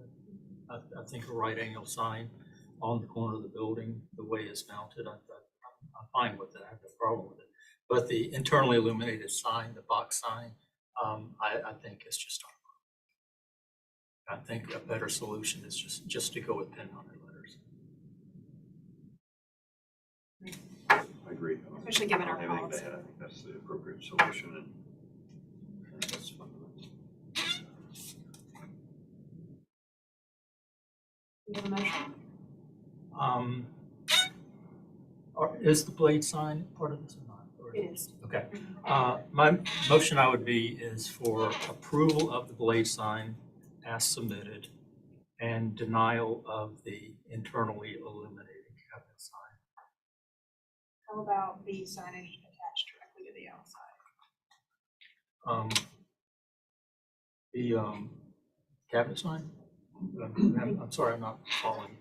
Is that, so we're okay with the signage being attached to the building? Okay with signage being on the building.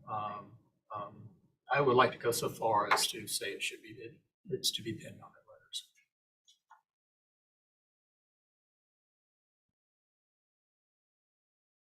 Okay, so we have a motion on the floor for approval of the blade sign as submitted and approval for the sign lettering, with the board comment to be pin mounted letters. And denial of illumination. Okay, do I have a second? Second. Yay for approval. Fillmore? Yeah, in favor. Chair votes the majority and the motion passes unanimously. Thank you. Okay, agenda item number 9, 511 King Street. Linda, give us an introduction overview, please. 511 is a request for approval for an internally lit right angle sign. This is a category 4, located in Radcliffe Rural Neighborhood, circa 1888 to 1902, and located within the Old and Restored District. It's a bit on King Street, just south of Moore Street, on the west side. Here's an existing photo of the front elevation. Here's looking north on King. Here's looking south on King. Some Sanborn maps showing the progression of the property. The architectural inventory from 1985. Over to the applicant.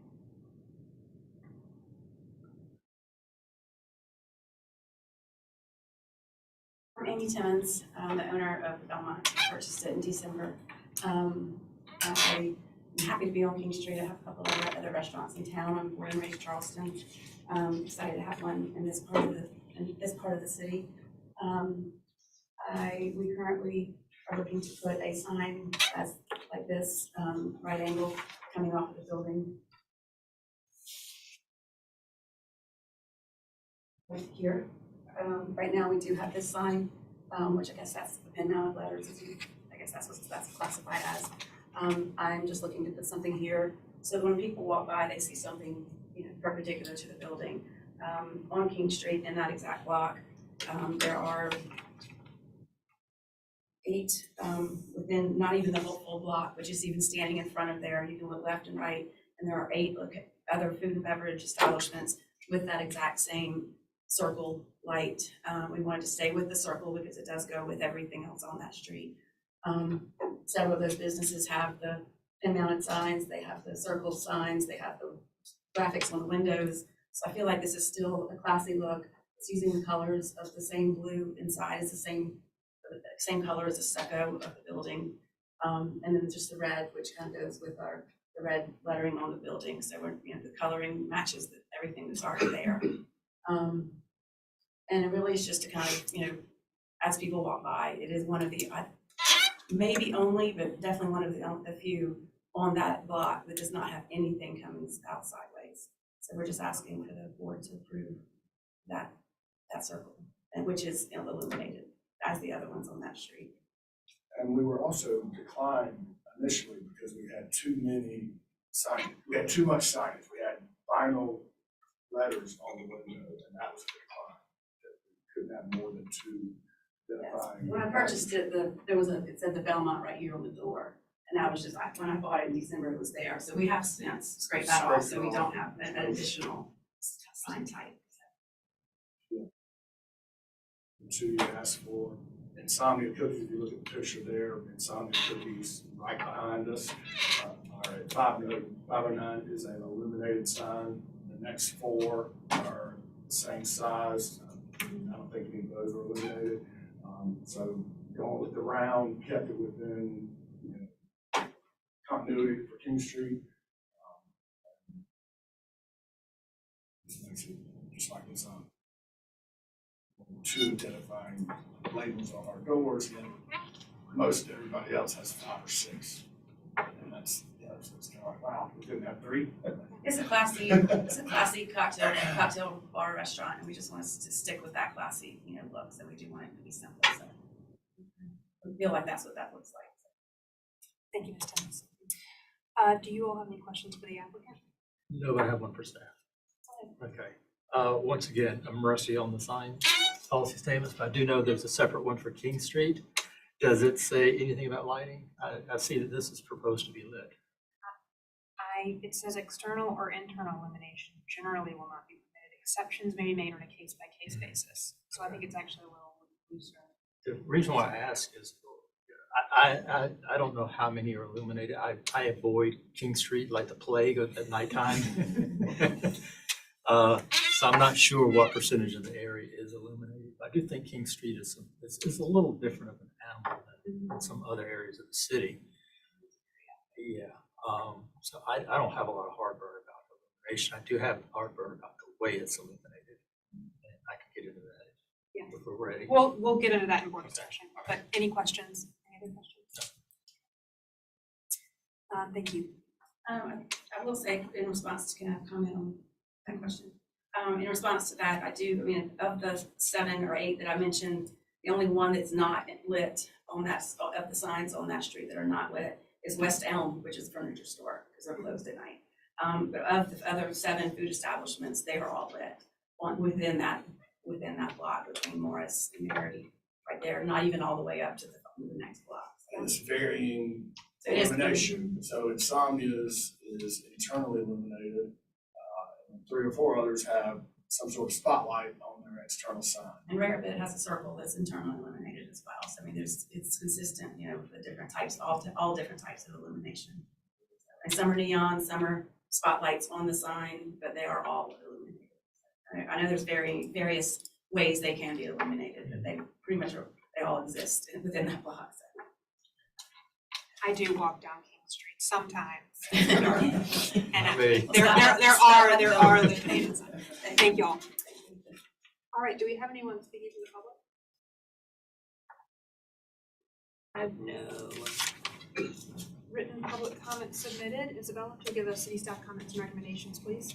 So staff observation, the business, as I mentioned, had 2 sign types and we're seeking a third, and the window graphics have recently been removed. Staff comments, staff recommend restudy of the shape of the sign to be more compatible with the architecture of the building if a right angle sign is used. And staff could support a sensitively approached illuminated facade sign. Staff recommendation is denial. Did you all want to respond to or clarify? Yeah, I do. If you want to approach again, and remember this is the staff recommendation, so we'll still discuss and make our decision. I personally started this process and looked at rectangle with the Belmont, and we looked at multiple things, and actually working with our sign company and everybody, they kind of suggested we go with the circle because that was what the entire block has. There's probably 7 circles, like if you look down that street, they're all that same circle. So we were trying to stay in compliant, or not compliance, but just with the look of the street and what is already there. Because the shape doesn't necessarily matter, but it does go with everything else. When you look down that street, there's CBD has a circle, Rarebit has a circle, the Belmont has a circle, our Hopes has a circle, Insomnia. That's all within standing on that front door. That's all circles. And that's what we were trying to go with, is to not do something that's out of the ordinary there. The next 6 businesses have round signs, the exact same size as the one we picked. Just my only comment on the shape. I was looking at the rare bit sign. Okay, public comment on the applicant's presentation is now closed. We'll move into board discussion and a vote. I have no problem with shape design. I mean, it's a circle, you know. But what I'd like to say is that I would much rather see this as a routed aluminum sign, aluminum face with the Lexan backing the routed copy. So, in other words, the only thing that will illuminate at night would be the outer band and the lettering. And I think that would be a much more elegant way of illuminating the sign.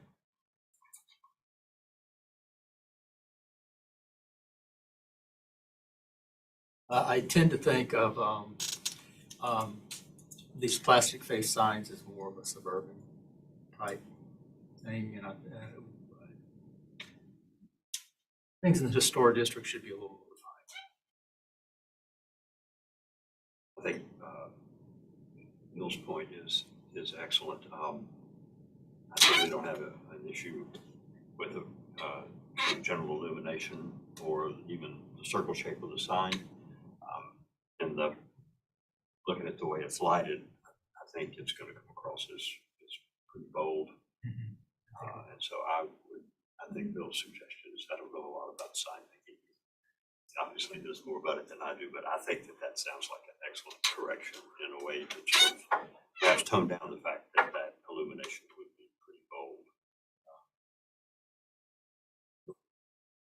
In my interpretation of the way it would read. Because I certainly don't have an issue with the shape of the sign or the size or the right angle or the fact that it's illuminated, if it's sort of illuminated subtly. I agree. I have nothing to add. The shape, the size, the right angle, the greenness area that, and with this size of sign, that some form of illumination is fine. But I'll defer to your expert words. Well, I'll go ahead and make a motion. A motion would be for approval with the condition that the sign face be redesigned as a routed aluminum face with only the graphics and copy.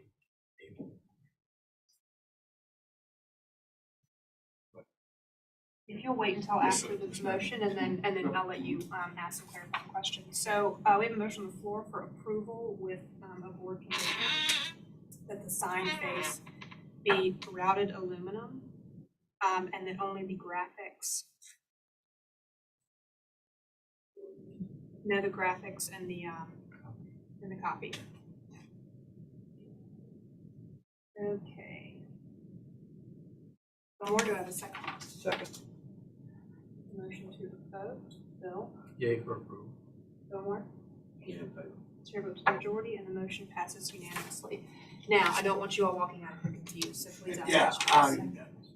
Is it possible to have an approval without illumination for the same sign as it is? That this bar says we approve that sign if you don't illuminate it, so that we can determine what we do out of this meeting? So, are you still speaking of a? actually, I think it would do that. So we approved everything about the sign except for the illumination, and if you're not going to illuminate it, I would So construe we it can take as. that as an approval for a non-illuminated sign. But not a That's all. plastic face sign. But I have a quick question, just for terminology. When you say a routed aluminum face, I mean, I don't know what that is. So I'm gonna figure that out. Really any sign contractor here in Charleston is going to know what that means. I mean, I know they will, I was just curious, but then it says only the graphics are illuminated, so like B could be illuminated, and you Yes. said the circle. Really anything Anything that was red. Anything that's red. Okay. Anything that's white would be the aluminum. Okay. Aluminum. All right. Yeah. And then they're very elegant signs. And then, I'm sure, and so what is my next step? Do I need to come back and show you anything, approval, or is that just the permitting? I think this is a permitting issue that y'all would be, as long as it, either didn't have any illumination at all or, meets our condition, then it would be appropriate. Okay. So you can avoid coming back. Now, is that something that, as the bar, what are you doing about the people that are out of that compliance already? I mean, literally, Insomnia is our Yes. neighbor, and they have, So- yeah, I mean, we don't want to get anybody in trouble, it's like, well, how, why, is it something that's, people are looking at the people that have violated it, making them take all their stickers off, like y'all did to us? We are, so we are, right now, our enforcement officer, he has a large scale project going on that is evaluating all of the signage on all of King Street. And right now it is only Upper because, there are approximately 137 businesses on Upper King. So we have, done a foot survey, documentation of every business. We have checked all of our records to see what approvals have been met and what have not. And he is currently in the process of, sending violation letters and contacting owners and bringing them into compliance and working with owners to see if there's something we can do, if it can just be permitted, or if there are some compromises to be made. So it's going to change. It's going on. Towards what you want. Yes. If you see our flyers out, they're out and about, so I appreciate it. I appreciate Thank you. it. In support of what Isabella has said for many years until this year. The position of enforcement officer for the Department of Preservation and Planning was not funded. So since 2012, I think there's not been. 2009, actually. 2009, so Was it you'll see a lot of, And so there's a lot of things out there that have been done inappropriately that there was no enforcement officer to stay behind. Just curious. we are out there. We're out and about. Well, we'll see how long it takes them to check. Scrape their decals off the windows. agenda Thank item you, number. guys. Thank you. Agenda item number 10, 309 King Street has been deferred by staff. Agenda item number 11, 32 South Battery. Linda, if you give us an introduction and overview, please. And it's a request approval to change roof material from turn metal to copper, and this is on the dependency structure. This is structures, sorry. This is category 2 building in Charlestown neighborhood circa 1782 and located within the Old Historic District. Here's some context showing this at on South Battery and almost to King. Here's a front elevation of the building. Looking east on South Battery. Here's looking west on South Battery. Here's some Sanborn maps from 1902 and 1955. And you can see the 2 dependency buildings that are towards the rear. The 3 architectural inventory. I'm going to turn it over to the applicant. Hey, good evening. I'd like to thank you guys for taking your time and listening to us and approval of this process. My name is David Lizarazo. I'm project manager with Roofing America. To my left is president of the company and a representative of the homeowner. 32 South Battery, we are looking for the approval of the bar, for a re-roof of the structure. Upon inspection of the current structure, we believe that the turn metal is beyond repair. It's approximately 100 years old up there. It is causing a lot of damages internally to the house. Homeowner, since ownership, has attempted several times to repair the roof and has had no success. Some pictures. What we would like to do is we're proposing copper roof. We will be changing the bay roof, the middle section roof, the rear carriage roof, the rear main house low roof from the turn metal to a mechanical lock encrypt 16-ounce copper roofing system. These eyebrows will be replaced. They currently have turn metal on them. Upon inspection of the existing roof, we were able to see several areas that you could tell it's chipped away. This particular structure, they have the panels that run from the peak to the ridge are approximately 6-foot panels. With our system, we're gonna have one whole panel from one end to the other end. It's gonna be mechanically locked. which means there's gonna be no existing screws, nothing that's gonna be able to penetrate the roof, and nothing that's going to create any intrusions. On this roof for the ACs, we're going to fabricate stainless steel AC stands for the units. All of this will be replaced. Stainless steel is compatible with copper, and it's not gonna damage neither one of the metals, so it's gonna hold up for a relatively long period of time. We're looking at making this change for the structure and for the owner, so that they don't have any more water damage. We would like to restore as much as possible give the ability to the homeowner to restore as much as possible from the inside of all the existing water damages that they've had throughout. Bare metal, that condition, you can tell the joints here, in some of the joints here, you can tell they have 1, 2, 3, and these joints here, over time, after recoating over and over and over, they just give out. There's nothing that's gonna recoat that. The metal starts to separate, and it's gonna take a lot of product to be able to go in there and seal that completely. These are pictures from the roof.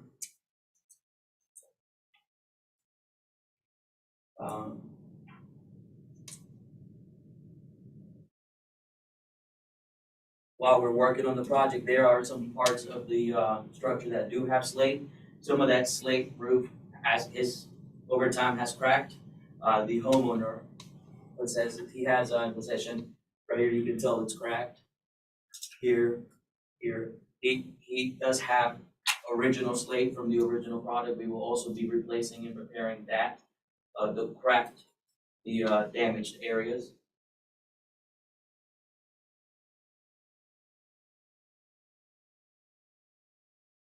Right here, we have more slate that's cracked.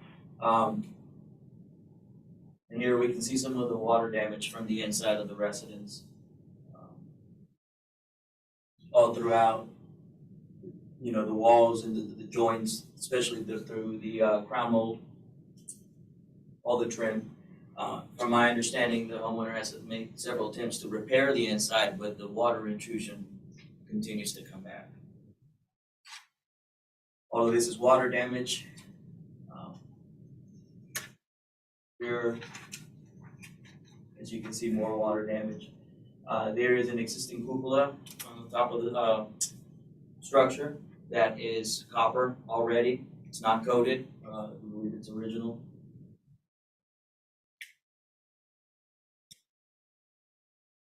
There's more water damage.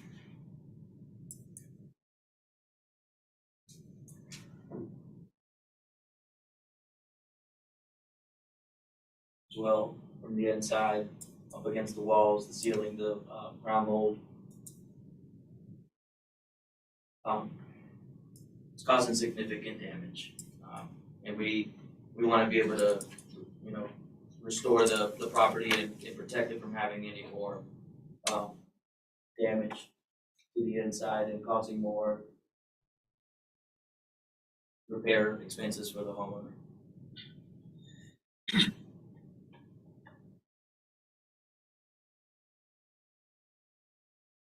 These are overviews.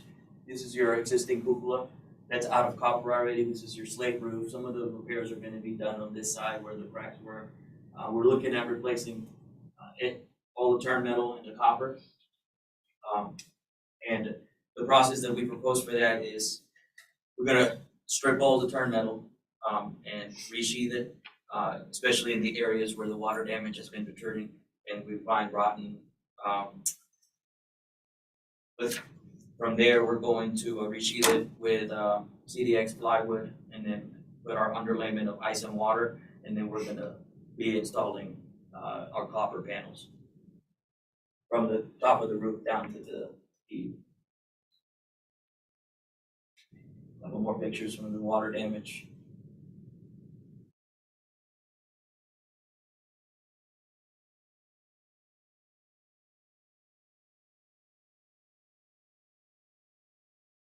Those are a couple that are reviewed. Thank you. Are there any questions for the applicant? I have a couple. So your plan removal of the turn roof, then just to, that, the sheathing on that, under that turn is gonna be boards. So you would replace damaged boards, and then you're gonna sheathe the entire roof with plywood. We would try to keep the non-damaged boards Right. there and sheathe over them. Right. The ones that are damaged, we would cut them out and replace them. And sheathe over. Of course, that'll help Yes, prevent sir. print through as well. And it'll reinforce the surface. This is this is a traditional, of course, you've got pan formers. The guys who put that roof on is segmented because they didn't have pan formers. If they'd had pan formers, it would have been full length. But it's going to be true folded standing seam, correct? Correct, yes, sir. And the ridges, will they be folded? Yes, sir. There won't be no cap on the ridge. No caps, folded ridges, okay. Yeah, we're doing all of this here in town, so. It'll be double seam, double lock. Yeah, No yeah. cap on the top. Okay, thank you. You've asked my questions. Nothing in the structure, parapet walls will be replaced, everything will be intact the same it is right now. Pretty much will be replaced and, turn metal. Yeah, you'll put drip edge on though, I assume. Oh, yeah. And actually, I doubt there's drip edge on that roof. It's probably just folded and face nailed. Exactly. Yeah, and it's, the drip edge is better. Can I point out that there's only one of the dependencies, I think, that's really visible from Kenny Street, and it's a minimal amount. It's just the 40 roof because of the rating on the building and the policy statement. That's Changing material. Thank you. Do we have any public comment? Okay, we have no written public comments submitted. Isabella, can you give us the city staff comments and recommendations, please? So staff observations, repairs to slate will be completed in kind and minimal with new slate. The metal roof has far exceeded its material lifespan, and visibility will be minimal and possibly only of one structure where the material will change. Staff comments: copper is a sustainable and high quality material that will protect this historic structure. Staff requests material specification during permitting process. Staff recommendation is final approval with staff comments. Thank you, Isabella. Did you want to respond to or clarify anything raised in the staff comments? No, ma'am. Public comment, the applicant's presentation is now closed. We'll move into board discussion and a vote. I certainly, that turn roof is really beyond saving, and perhaps it is. I understand that at some point, 100-year-old turn roofs, you can coat them and cover them. At some point, you just got to recognize that it's better for the building to put something on it. Still, it's a shame our painted turn roofs, or colored turn roofs, are going away rapidly, and I do not think that's a positive thing for the historic district, but copper certainly is an appropriate, very high quality substitute. So, in spite of that, in fact, I hate to see all that color go away on the roofs. I would support properly installed copper roof.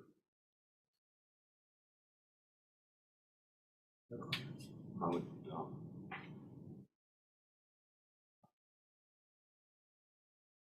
a motion for final approval. Staff comments or just? Is it really just a couple different material specifications? Yes, okay, with staff comments. We have a motion on the floor for final approval with staff comments. Bill? Approval, yay. Okay, now I'll put the motion to a vote. Bill Moore? Yay in favor. Bill? Yay in favor. Chair vote to the majority and the motion passes unanimously. Thank you all. Thank you very much. Thank you so much. Appreciate your time. Thank you. We are on the 12th and final agenda item, number 1280 South Battery. Just a quick question. So after the permit that is submitted in the office will be approved for you? When you submit in permitting, we will link this approval to your permit, and then once you give us a spec sheet, we'll approve and just connect. Yeah. Thank you very much. Thank you.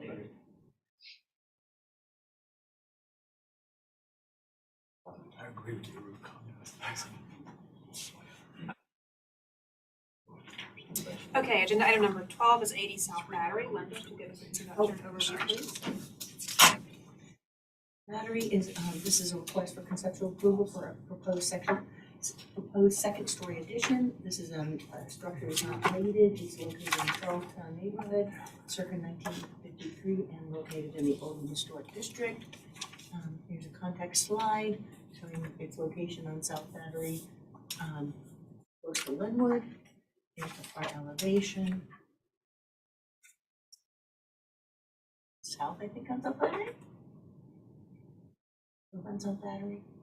Sanborn map from 1955. Yeah.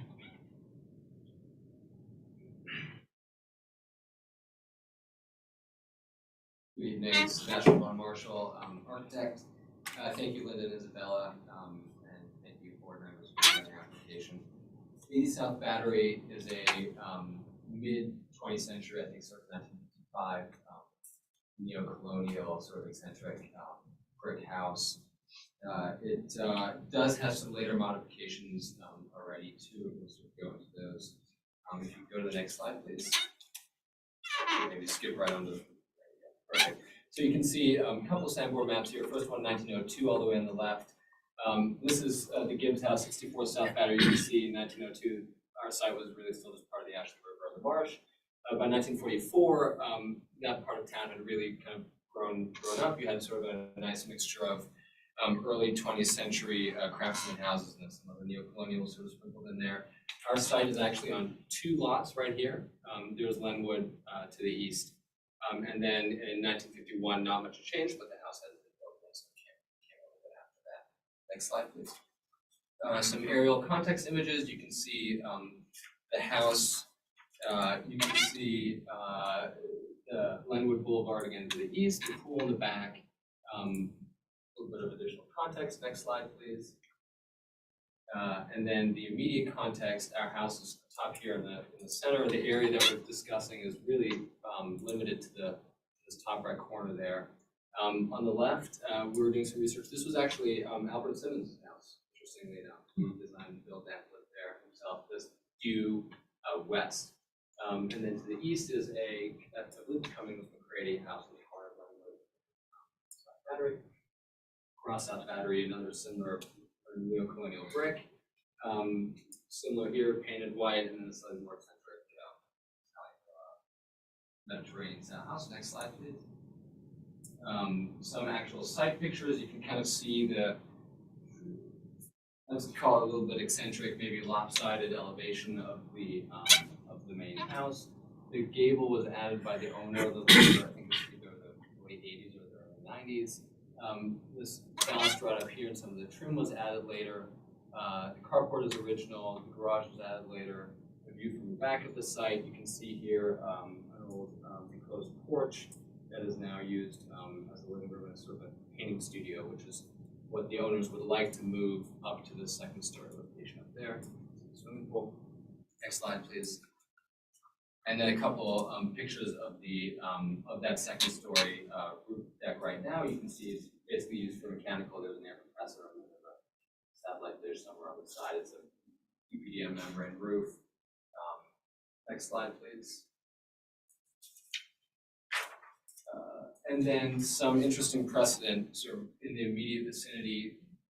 2 blocks over on South Battery are these two houses. Again, stylistically somewhat similar to ours. In this case, this had a 1-story brick wing. You can't really see it in the picture, but you can actually see where the brick changes and a second story was added on top of the first story with a ganged pair of windows that sort of match the 6/6 double hung pattern of the rest of the house. Another great example is more craftsman house. You can see here where the wood enclosure was added on top of the porch. Nice windows, exciting. This project, I believe, was recently got approval in the last couple of months or so. And it's kind of interesting. This is on Murray Boulevard, where you actually have, I guess, a wood addition going on top of a wood addition that went on top of an old brick carport here, which is kind of interesting. But that's sort of programmatically and from a massing standpoint, sort of what we're proposing is this idea of kind of a light wood room that's set on top of the original brick building base. And then I think the best precedent example that we have is at 78 Berry Boulevard. This building was also finished a couple years ago. But you can see here on the side where there's a similar one-story wing and then sort of a small wooden room that's dropped on top, kind of discreetly with some nice windows sides there. Next slide, please. And then some site plans, and I really only mention these because in the process of studying the program that the owner was requesting, we did look at the site. We did actually consider a couple of other locations. We kind of considered an addition off the back of the enclosed porch back here. Understanding that would have required zoning review, BAR review, and then obviously it would be encroaching on that Albert Simmons house. So we decided to stay away from that, and this opportunity presented itself on the second story of that one-story wing. Where you can see the garage and the pool. So the site's starting to fill up a little bit. Next slide, please. And then some floor plans. Top left is the existing roof terrace. Top right, you can see we're sort of ghosting in. The idea is it will be plumbed for future fixtures. The idea is right now it will be used as a sunroom and as a painting studio with some windows on the north and the south side. And then it would have a parapet and a flat roof on top that would shed north. Next slide, please. South elevation facing South Battery. You can see this is that little room that we're talking about. Volumetrically and programmatically very similar to that precedent I was mentioning. We're using similar language of these 6/6 windows, in this case ganged. The original house has sort of a strange precedent for horizontal window lights, which obviously we don't really like, so we're switching to the more vertical lights, which are similar to this window, which was replaced at some time, but is not original to the house. You can see the pediment that was added, some of the trim that was added here, and this balustrade that was that came later. We're removing that again, so we're basically just setting this right on the masonry parapet that's currently there. We're not touching the cardboard, that's staying where it is. Next slide, please. And then lastly, the view from the east and from the north, you get a sense of that volume again up there, and then from the back. We're proposing to move that mechanical unit that's currently up here to the back into a little wood enclosure, so it would be entirely invisible from the street, and sort of on the side of the house there. We did meet with HCF and with the Preservation Society on site, and they had some interesting and helpful comments. And I'd actually love the board's thoughts on this too. One thing that came up was the depth of the eaves and the soffit detailing here. That was something when the owner originally built the garage, I believe when he went to the BAR, he was told they wanted to mimic that deep soffit and eave condition. We actually thought that it might be nicer to simplify it and maybe make it a little smaller, remove the brackets, use the similar profiles, but bring it in a little bit. I think HCF and Preservation Society actually both thought that was a pretty good idea. I'd love to get the board's take on that as well. It's something that would be still compatible, but not necessarily imitating that exact trim condition. I think that's it. I welcome any questions you have. Thank you. Do you all have any questions for the applicant? Yes, concerning the roof on the main house.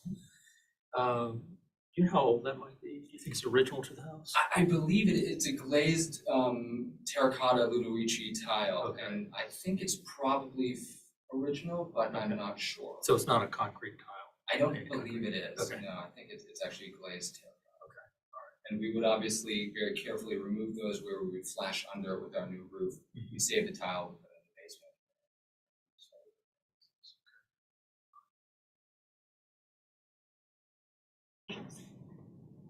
Thank you.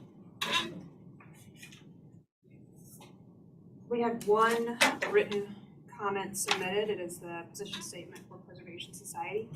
Dear board members, the Preservation Society appreciates the applicant and owner meeting with us to discuss this proposal. Generally, additions to historic buildings should be as inconspicuous as possible with minimal impact to historic, character-defining features and forms. Therefore, our preference is to see additions limited to locations where they do not interfere with primary elevations. However, if the board entertains this proposal, we ask that at a minimum, the cornice detail of the eave line of the addition be better differentiated from the historic building to read more appropriately as a new structure. Thank you for considering this matter. That is all we have for public comment. Isabella, if you'll give us city staff comments and recommendations, please. Staff observations, the cornice details align with the historic structure. The materials are differentiated from the overall form of the structure, but also complement the materials of the front pediment.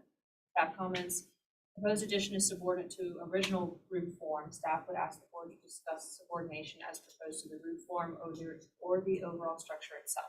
Staff are concerned with the connection of a new roof system to a tile roof. Additions are typically situated at the rear or more minimally visible from the public right of way. Staff would ask the board to discuss window material with consideration to location and visibility. Staff recommendation is conceptual approval with board and staff comments. Thank you. Mr. Von Mark, did you want to respond to or clarify anything raised? Public comment or the city staff comments? Yeah. All right, public comment and the applicant's presentation is now closed. I'll move into board discussion and a vote.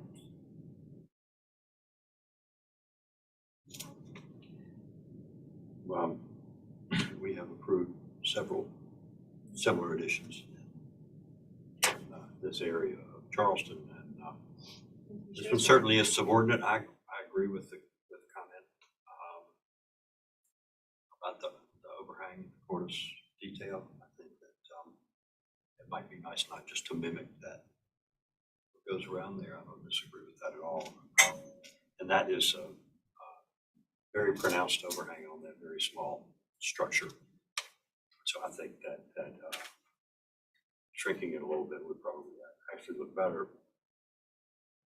My only real thought about this is, like I said, we've approved several of these in the last few years, similar houses in the same neighborhood, is that these little one-story additions, I think I've made this comment before, these little one-story additions, these little one-story appendages were part of the original construction of the house.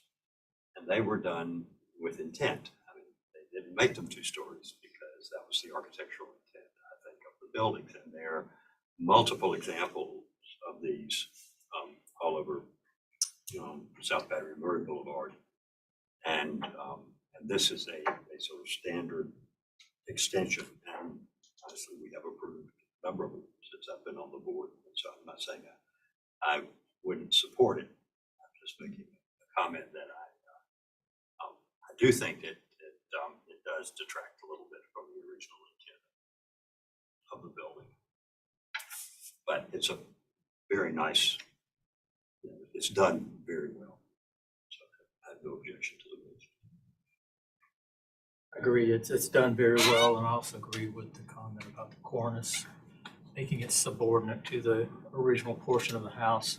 Staff's comment about the parapet tying into the tile roof, I don't really have an issue with that. Any skilled roofer should be able to handle that with no problem. It's a little more complicated with the chimney in the way, Yeah. but still, right, it's certainly doable. It's done well. And I have nothing to add, and I think it is based on, we have approved similar additions like this. Make an interesting point a little more, that these were done intentionally, but again, I think this is very tasteful. I have no issue with it.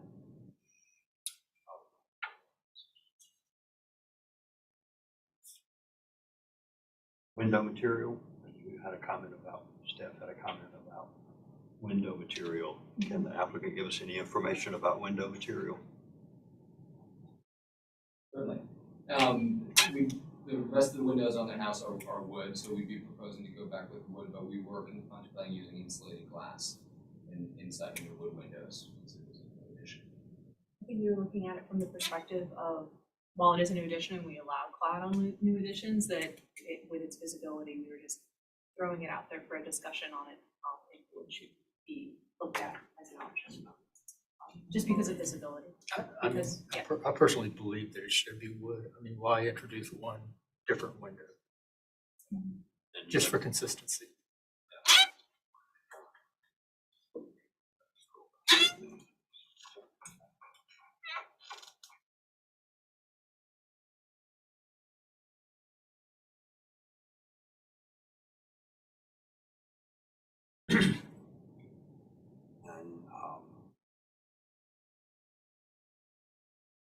Light pattern matches the original windows. So I'm wondering if staff is fine with the IG. We wanted to leave the discussion to you all on the materiality, and since it is a new addition but on a front elevation situation. Yeah, I would see a true divided light wood window on the front elevation. That's a very prominent spot.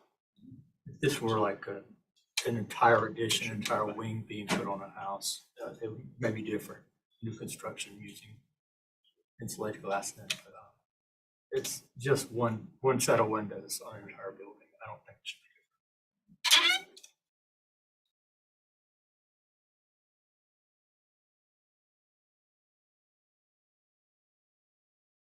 Or if you've got a motion ready.